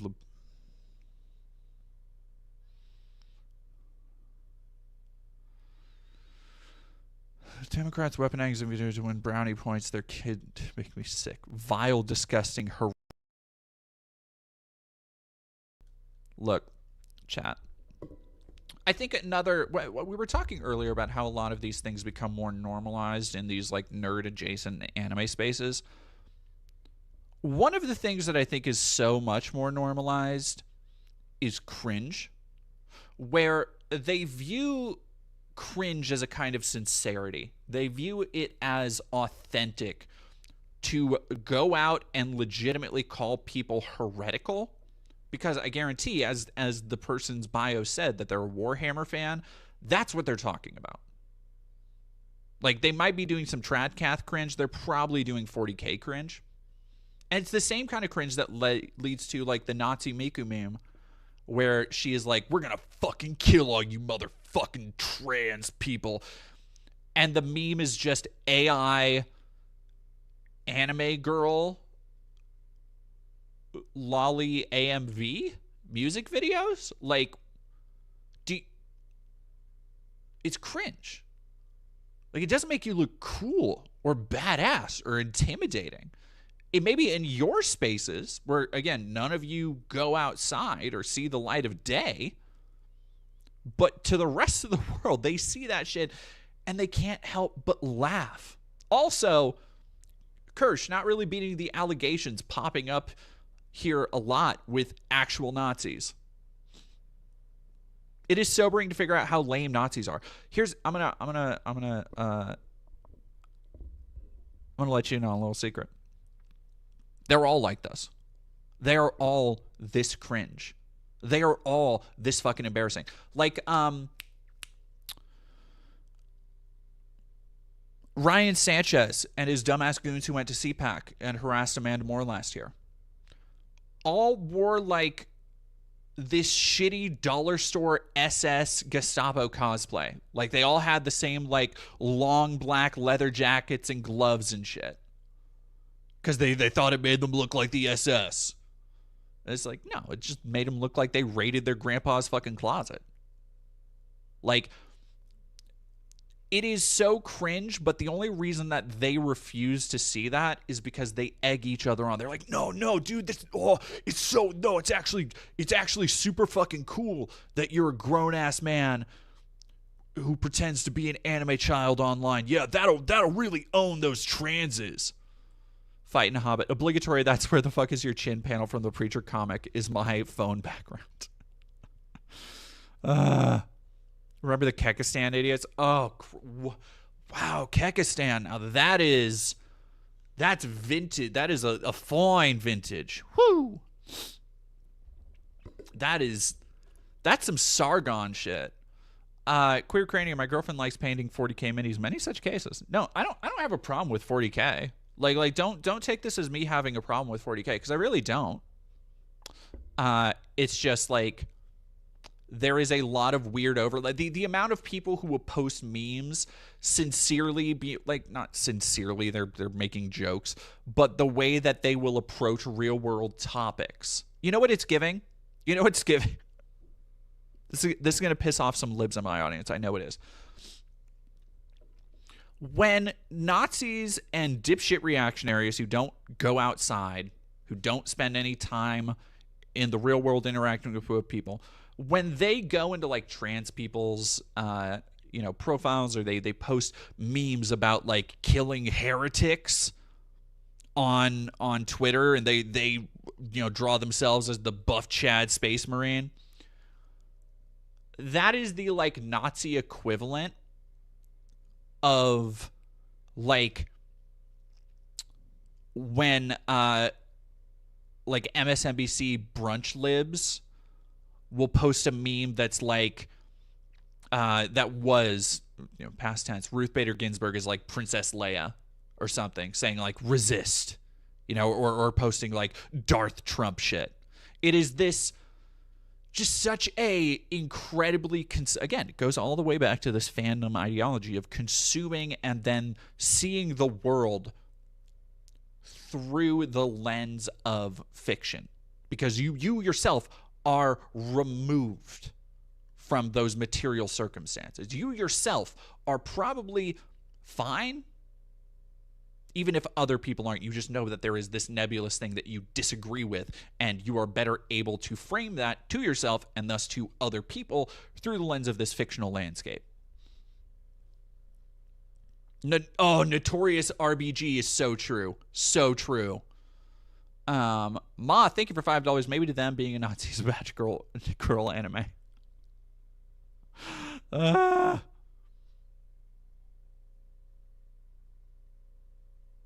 Yeah, lib cringe. Like it's not sincere is the thing.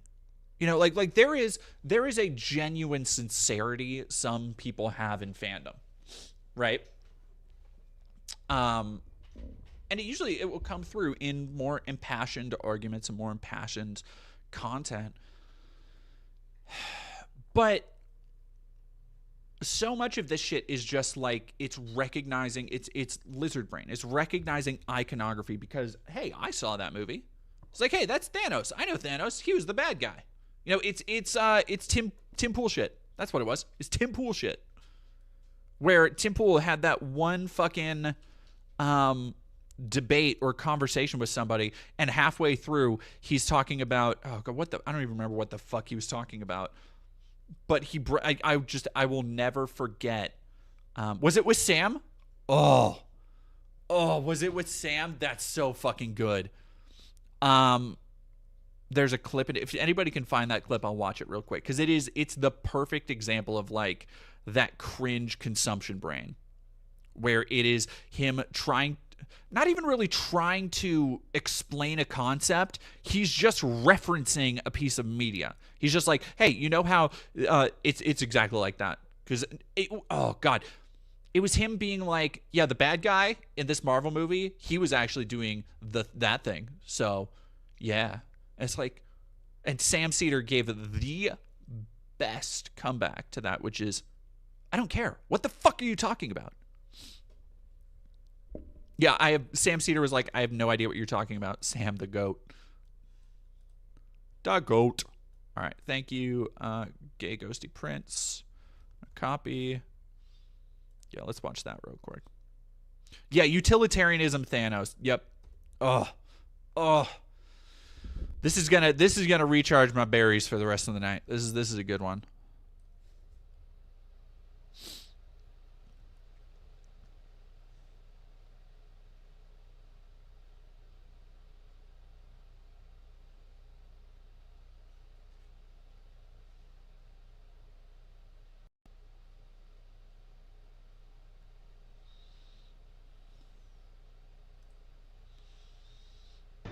Utilitarianism is typically the villain in most movies. I don't care. Yeah, so for instance, like Thanos. Oh, that's even better. That's even better. Whoo, that's fucking funny. Oh, that's good shit. That's pretty good shit. Oh. No, and I reference shit all the time in my videos and essays. I was talking to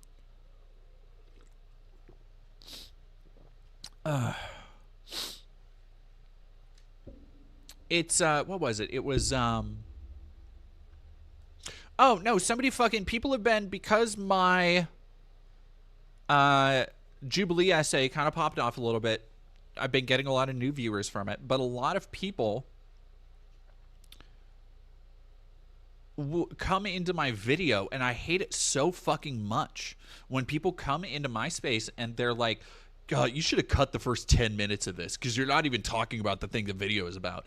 And I'm like, they have been so like brainwashed. They've been so Pavlovian response conditioned by clickbait titles shit from people like The Quartering that is just barely making it over the ad revenue mark, where people are summarizing other people summarizing other people summarizing AI articles, that when they see a video that is actually somebody starting with, yes, here I opened with this piece of research I did, and I researched this and I illustrated for you, and then now let's talk about what that has to do with this other thing and tie these two concepts together. And it's like, so mad. Yeah, I'm gonna make my thwomp sound.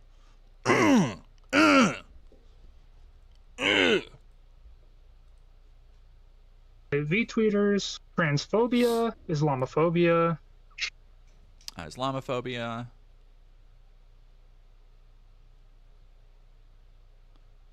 Jesus Christ. Sorry we don't like oppressive regimes or profit. Pointed that she is a Christian woman tries to defend it. Wow. Islamophobia. She also proliferates this harmful stereotype. All of this is already comfortably bad enough. However, I believe that it is their willingness to associate with the... No, exactly. Black Knight 767. Skip to the good part. Do they just want all media to be porn? Yeah. Like, yeah, it is like a porn brain response, I feel, to media. Like, look, if you don't want to watch one of my videos because you're not in the mood for it, like I've had that. Like, if I watch, I think that's been happening a lot with my bigger, like, more investigative work in documentaries, where people are like, I gotta tap out for this, and like, you know what? As the person who made them and had to imbibe all that horrible shit, I get it. I tackle a lot of heavy stuff, so I don't begrudge anybody for being like, I can't do this today. But the idea of like, well, why did you cut all of the fluff? Why did you cut all of the, like, it's that one fucking meme that's been going around. Is like, yeah, I'll take a pizza with no meat and no cheese. It's just like, yeah, give me a pizza with nothing. It's like, nothing? That's what they want. Yeah, I'll take a dead domain video with no research and no editing. Like, what are you doing? What are you doing? Oh. Hellium, very positive video on my video. Okay. Well, I do like it when people are positive to my videos. All right, we're almost done with this one, and then we'll go into the Discord. And make it boneless. Yeah.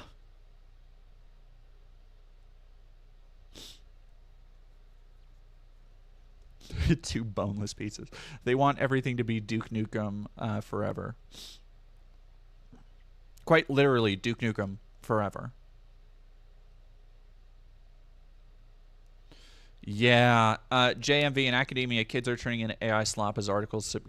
So I have, and I've talked about it before. I don't want to talk about it too much because it is such a, every time, at least 4 or 5 times a week, the essay after this next one I'm doing is going to be, I hope it's big, because it is on a lot of big stuff. It's the first one that I've done, like, I had like a set and I'm green screening stuff in. I had to go, we made a whole stage in my friend's basement for it.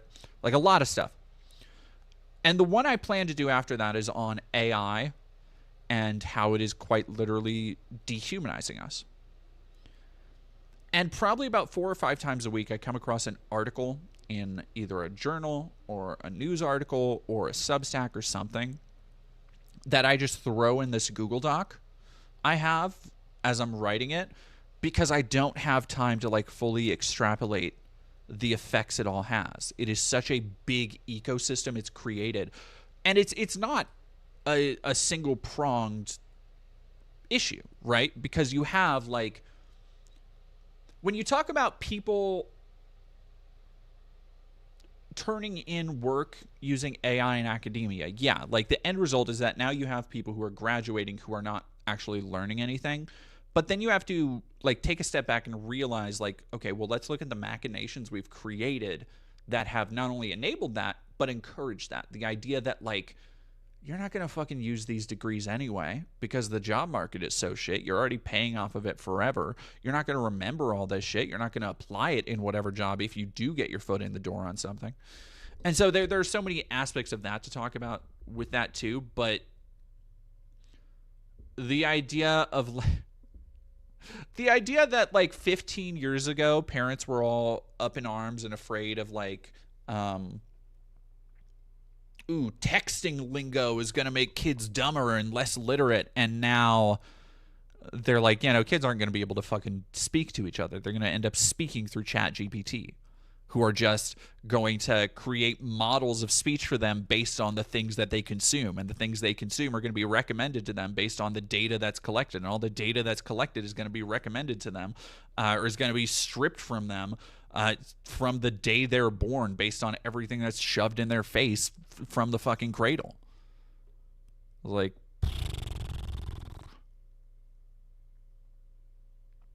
it's rough. It's one of those things where I'm like, when people talk about Rocco's Basilisk, I roll my eyes. That people people have been so fucking, like Rocco's Basilisk would drive you crazy to think about. And I'm like, dude, that shit is here.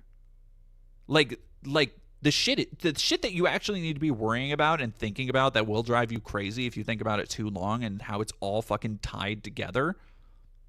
That's happening right now. And everybody is standing like we have completely gotten to a point. And this is largely what my video on nostalgia, my essay coming up. By the way, go check out the channel. Go like and subscribe and follow if you have enjoyed this.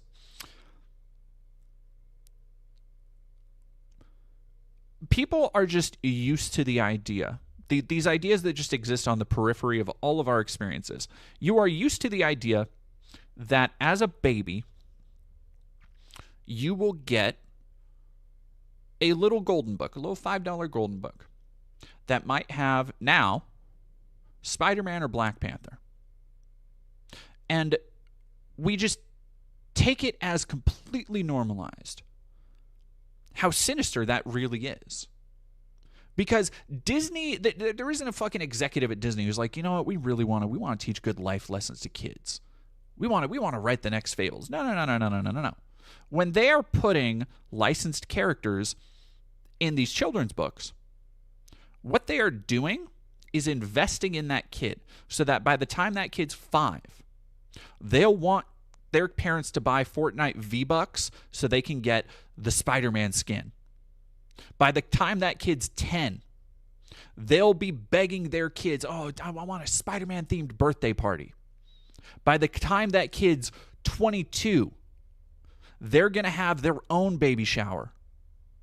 And somebody's going to bring a new baby-themed Spider-Man book. By the time they're 25, they're going to buy a really nice adult Lego set of Spider-Man. And maybe start building it with their kids. By the time they're 30 or 40, they're going to be taking their kids and grandkids to fucking Spider-Man 22. And then their kids are going to do all the same shit. And that's one tiny, specific media example. Is that an oversimplification? Absolutely. But you can basically apply that model now to almost any piece of media or any brand. One of the things that I think a lot of people haven't talked about with the Sydney Sweeney Jeans thing, which I'm not going to talk about much because it's fucking stupid. Yes, it is a white nationalist dog whistle. That's undisputable. Like, ad agencies know what the fuck they're doing. Is it that big of a deal? Not really. I would rather attack the things that are allowing that to be acceptable than the ad itself. But one of the things that people aren't really talking about is the way that it establishes and takes for granted the idea that, like, genealogy or brand loyalty is heritable, which is something that, again, has been a standard in American life as long as I've been around. Like my family has always been a Ford family. And even as a kid, I was like, fucking why? They want your money. Like, Ford does not give a fuck. You don't get a special cup if you drive only a Ford for 50 years. They're not going to give you a retirement watch. Like, a Ford representative isn't going to come to your wedding. Like, brand loyalty is something that is just accepted as normal. The term generational brand loyalty. Oh yeah. Here's the real fucking kicker. Like, you want something that'll really fucking bake your noodle. Think about how much of what you like, the things that you're watching right now, think of the videos, the movies, the games, whatever you're enjoying as a piece of media. How many of those things were you first exposed to through social media? Now, granted, there's a lot of word of mouth out there. I'm not saying everything. But how many of those things are you like, damn, you know what? I do want to go see Weapons. It looks pretty good. I like horror movies. I'll go see Weapons. Or, oh, damn, you know, hey, the new Marvel's in theaters. I hear it's supposed to be nuts. How many of those things, then, do you think are snowballed from data scrapers, from advertisers? Because they will specifically, you like to post once somewhere on one account. So somebody knows, ooh, you like this. You searched. It is so far beyond, the data that is gathered on you is so far beyond what you can think. And it materializes in ways you might not expect. So somebody out there, hey, I'm talking to you. Yeah, you in the audience. Of the 600 people watching, I'm talking to you, one person specifically, who looked for Avatar, tall blue lady, Rule 34. And then suspiciously got served a you might be interested ad for a Amazon action figure from the Avatar movies. And you probably thought, nah, there's just there's no way somebody could know that, right? There is such a way. And they do. They do. All of that shit goes in a profile. Multiple profiles. They get all traded around by data brokers. And that's why I'm proud to be sponsored by NordVPN. No, I'm just playing. Sorry, let me read some of these real quick. Fight now, but thank you for 50 bits. I'm above marketing tactics and peer pressure. He grumbles sheepishly. She adjusts his sleeve over his Naruto and Power Rangers tattoos. Yeah. Andy Dandle's notebook. Thank you for $10. It's frustrating as fuck. An older student, 30-ish, like COVID stunted my peers and AI is just exacerbating it. Yeah. I tend to write a little bit tropey, M dashes and rules of 3, and I'm terrified of a false AC. It's fucking rough business out there.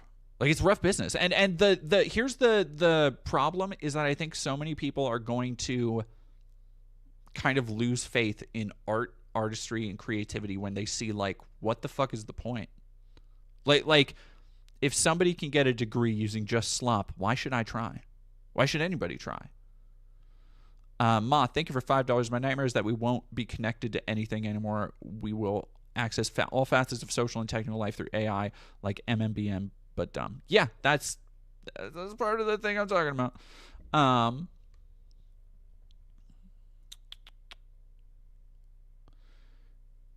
Yeah, it's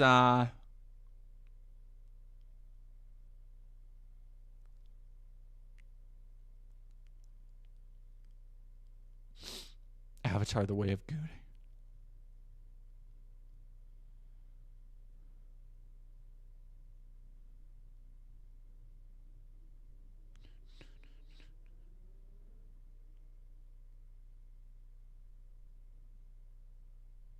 See, unlike you, I'm immune to propaganda. It's what I think the thing I give an example of is that there are going to be people who are like, no, I'm completely immune to the woke advertisements. It's like, okay, enjoy those fucking targeted ads that are looking at your Crunchyroll view history to sell you more fucking lolly gooner statues or whatever the fuck. And then on the far left side of the spectrum is going to be like a college communist who's like, no, I'm completely, down with capitalism, smash the system.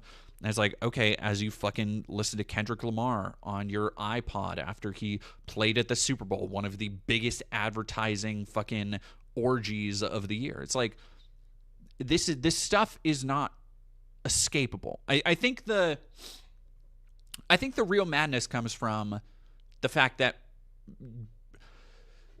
there is this idea in American society that I think a lot of people try and live by, and I think it is essentially a thunder vest, or like if you ever have an anxious dog, you get them the little like heavy blankets or something that helps them feel more comforted. I think that's what this idea is this idea that like once you are aware of a problem, you feel being aware is enough. That somehow gives you a moral high ground. It's like, you fucking idiots. You don't even know how your data is being used. I do. End of sentence. It's like, and nobody does anything about it. Like, it is just, and I think a lot of people, it comes back to the, that one fucking, whatever you want to say about Natalie, that she cooked with that one post that goes viral about how they don't want power. They want to critique power.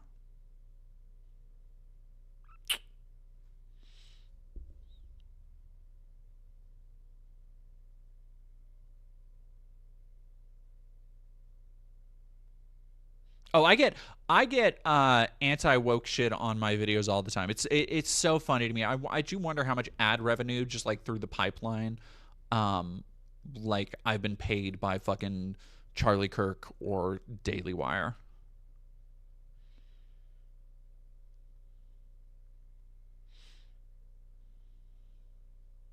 All right. Anyway, let's finish this up.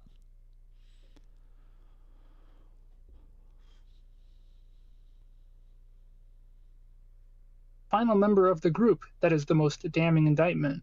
Nachisubiku is a straight-up Nazi. Holocaust denial, white nationalism, rabid anti-Semitism. Unsurprisingly, she was a big fan. Jesus Christ. Sheesh.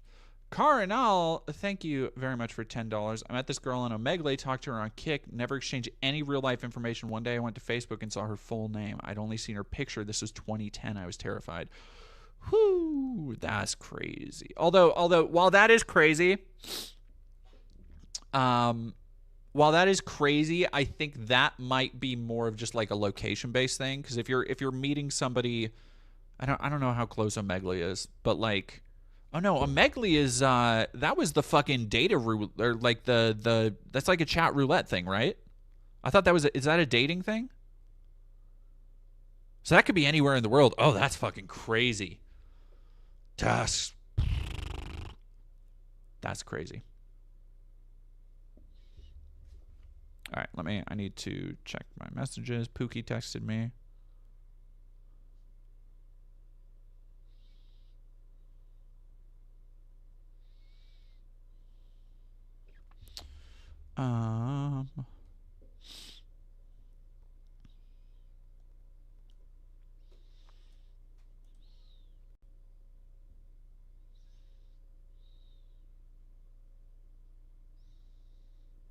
Is it was a chat. Is it not Omegle? Is it Omegle? Omegili? Of what Elmo tweeted when he was hacked. Miku is the reason the group fractured just 6 days after its creation. On July 15th, Shiro announced that she was leaving the group. She said it was becoming increasingly apparent that Miku was not, in fact, just pretending to be a Nazi. Apparently, Miku can excuse genocide and fascism, but she draws the line at being a lolicon. I'm not sure how either of them can rationalize their...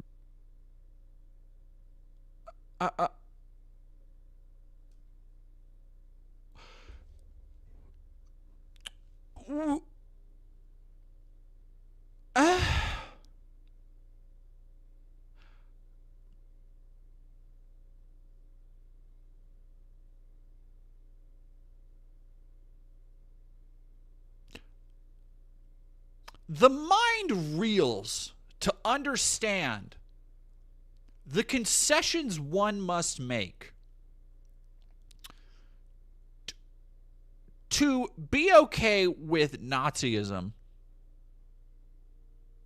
and use a lollybait avatar but then be not okay with lolicon?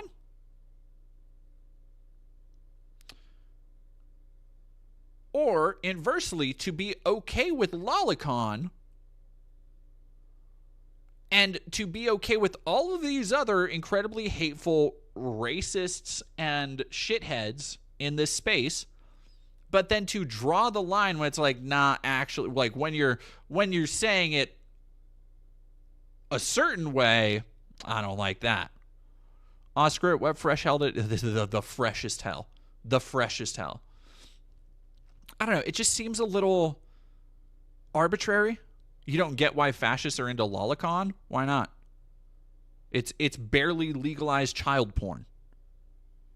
It is like, why wouldn't they be? Their entire thing is subverting other people, is exerting power over others. Like, why? Of course they'd be pedophiles. Like, it's one of the same reasons. Yeah, they're obsessed with girls and young women. Yeah, like, think about how many fucking fascists have just frothed at the mouth over the idea of, like, just a young blonde woman. It's like, that's their fucking thing. It's like, they don't see humanity. They see utility and... God, what's the word I'm looking for? It's not subversion. It's subjugation. That's the one.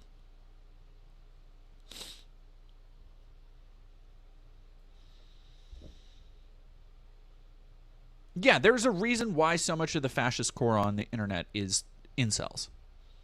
Is because it is people who, like, fascism calls out most of people who feel aggrieved because they feel they are owed something.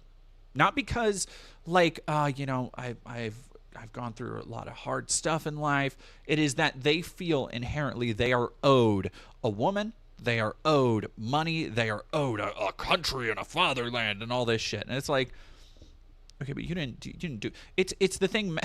Matt Walsh has been doing this a lot lately, where he talks about shit in the context of, like, well, for all of human history, we've been doing this, but just now it's a problem. It's like, yeah, man, because context kind of matters, bro.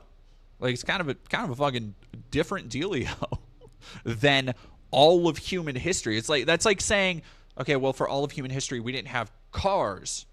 Are you going to start walking everywhere, Matt? I don't fucking think so. Shit changes. The context is kind of fucking important.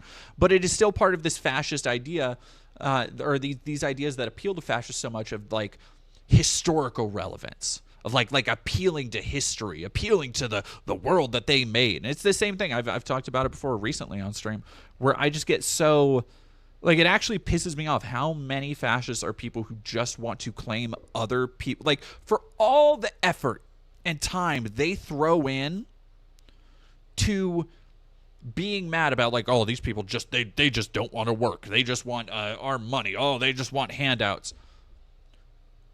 All of these motherfuckers who talk about Judeo-Christian culture and Western values just want to take credit for this nebulous idea of whiteness or white achievement that happened hundreds, if not thousands of years before they were even a fucking floater in their dad's scrot.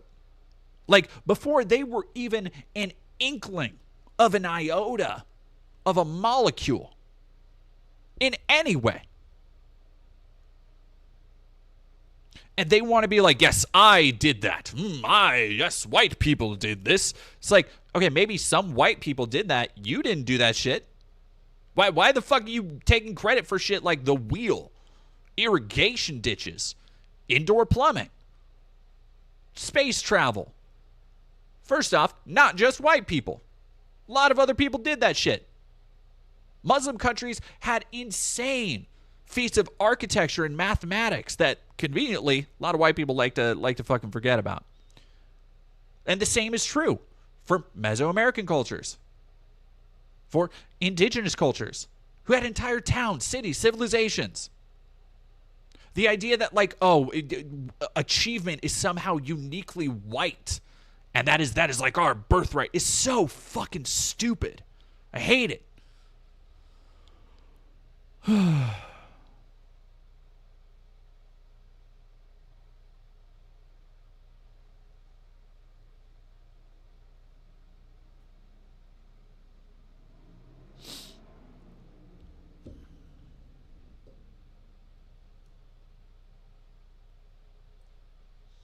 Yeah, no, it's not. It's the reverse of sins of the fathers.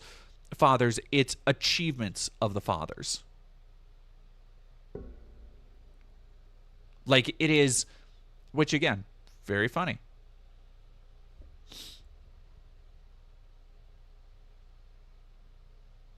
All right, who do we got? Got somebody in mods.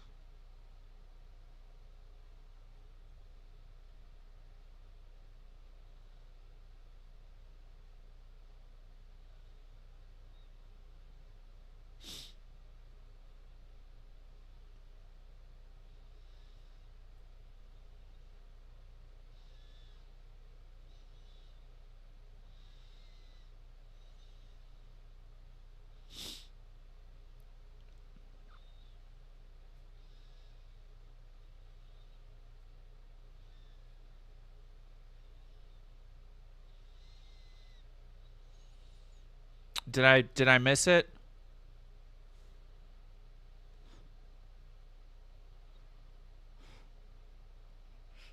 My partner wants you all to know that their chat's protector. They do anything for you, and she asked me to tell you, does chat know I'm your hero? So chat, just so you know, my partner is my hero.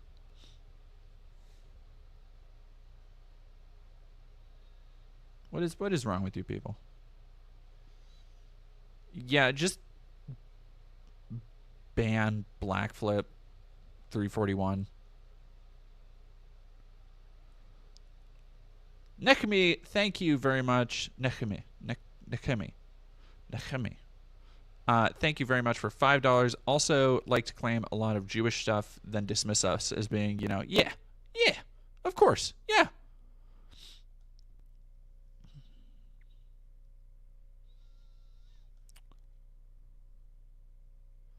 Do you ever know that you're my hero? The wind beneath my wings. Wow, you like your partner simp?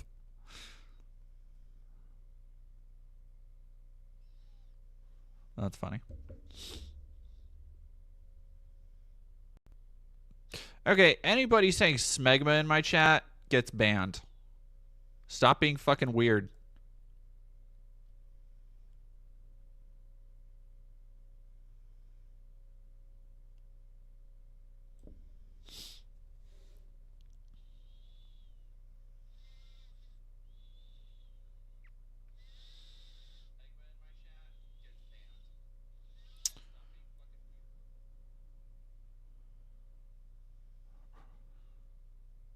Russian internet is back up.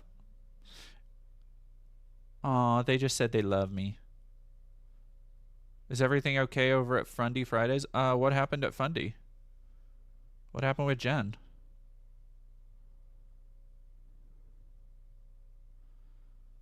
Thank you very much, Johnny Viral, for taking care of that stuff. Fucking bizarre weirdos. Like, do you think, again, do y'all think it's normal behavior?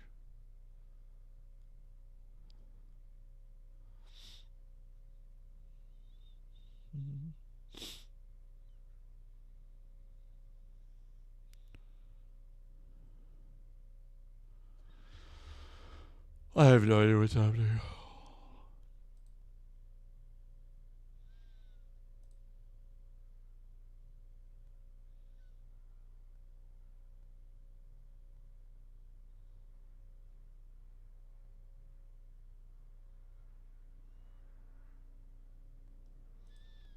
Beliefs, but apparently they can. Anyway, the rest of the group sided with Miku, and they had a new graphic without Shiro in it 2 days later. That's where we're at now. Thanks for watching. Damn, that's crazy. Lady Addis, thank you for $20. Wow, thank you so much. Yeah, fascists usually are the pinnacle of mediocrity. It's just sad to see them not accept it and maybe learn something from it. No, because that would mean that they have to blame themselves and they can't just blame everybody else for their problems. They like in a way, I think, and I've just been thinking about this because it's been almost a year now.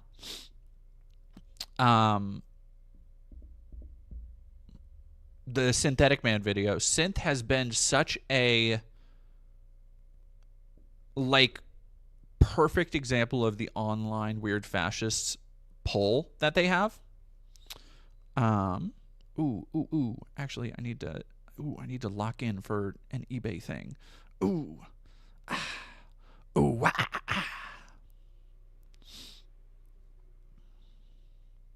Do you really know that you're my hero?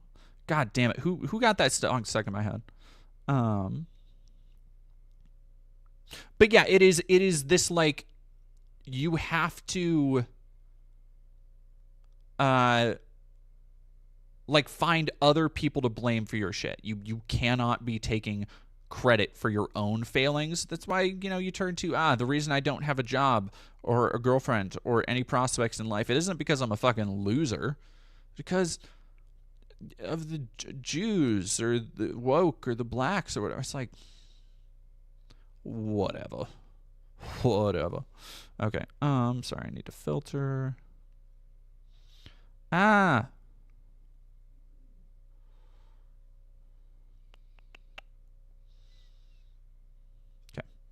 there we go. All right.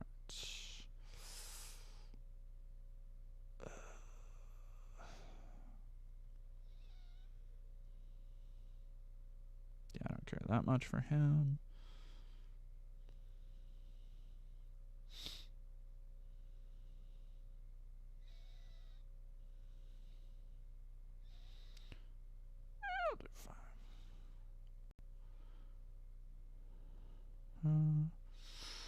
That one.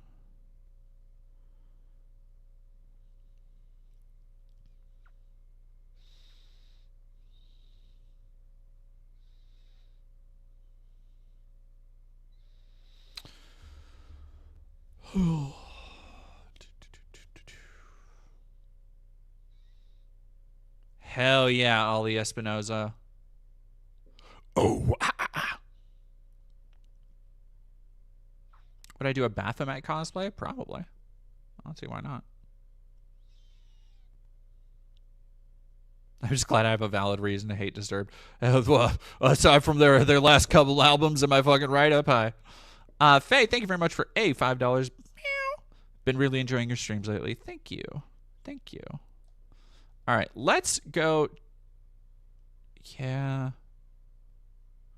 $5. Thank you very much for from Stephanie Jade. Compensation for dealing with so many weird ass comments tonight. I appreciate it. It hasn't been too weird. We've had a couple of the weirdos come in, but what are you gonna do? Hey, oh, come on, I gabagool.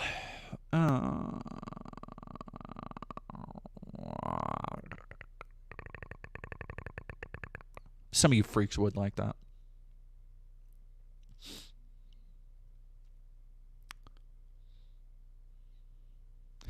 Looking for a cat meow. Hello, darkness, my old friend. How's the looking for a house going? It's going. It's going. I'm gonna, what was that clicking? That was me. That was me.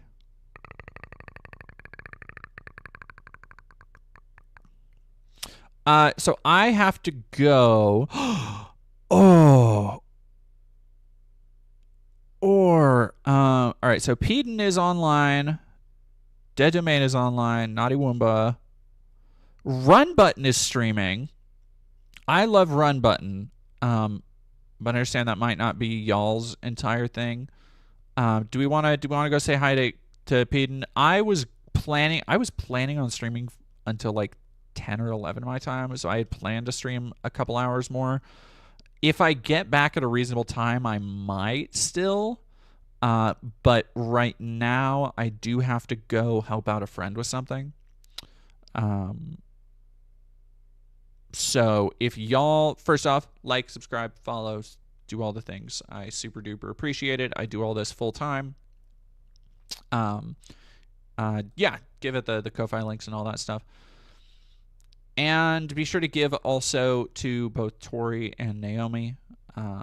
Thank you very much, Fighting Hobbit. Last 50 before you go. My D&D character is a puppet master. He's basically Kankuro. Got a giant T-Rex marionette for him. That is so cool. Yeah, let's go to...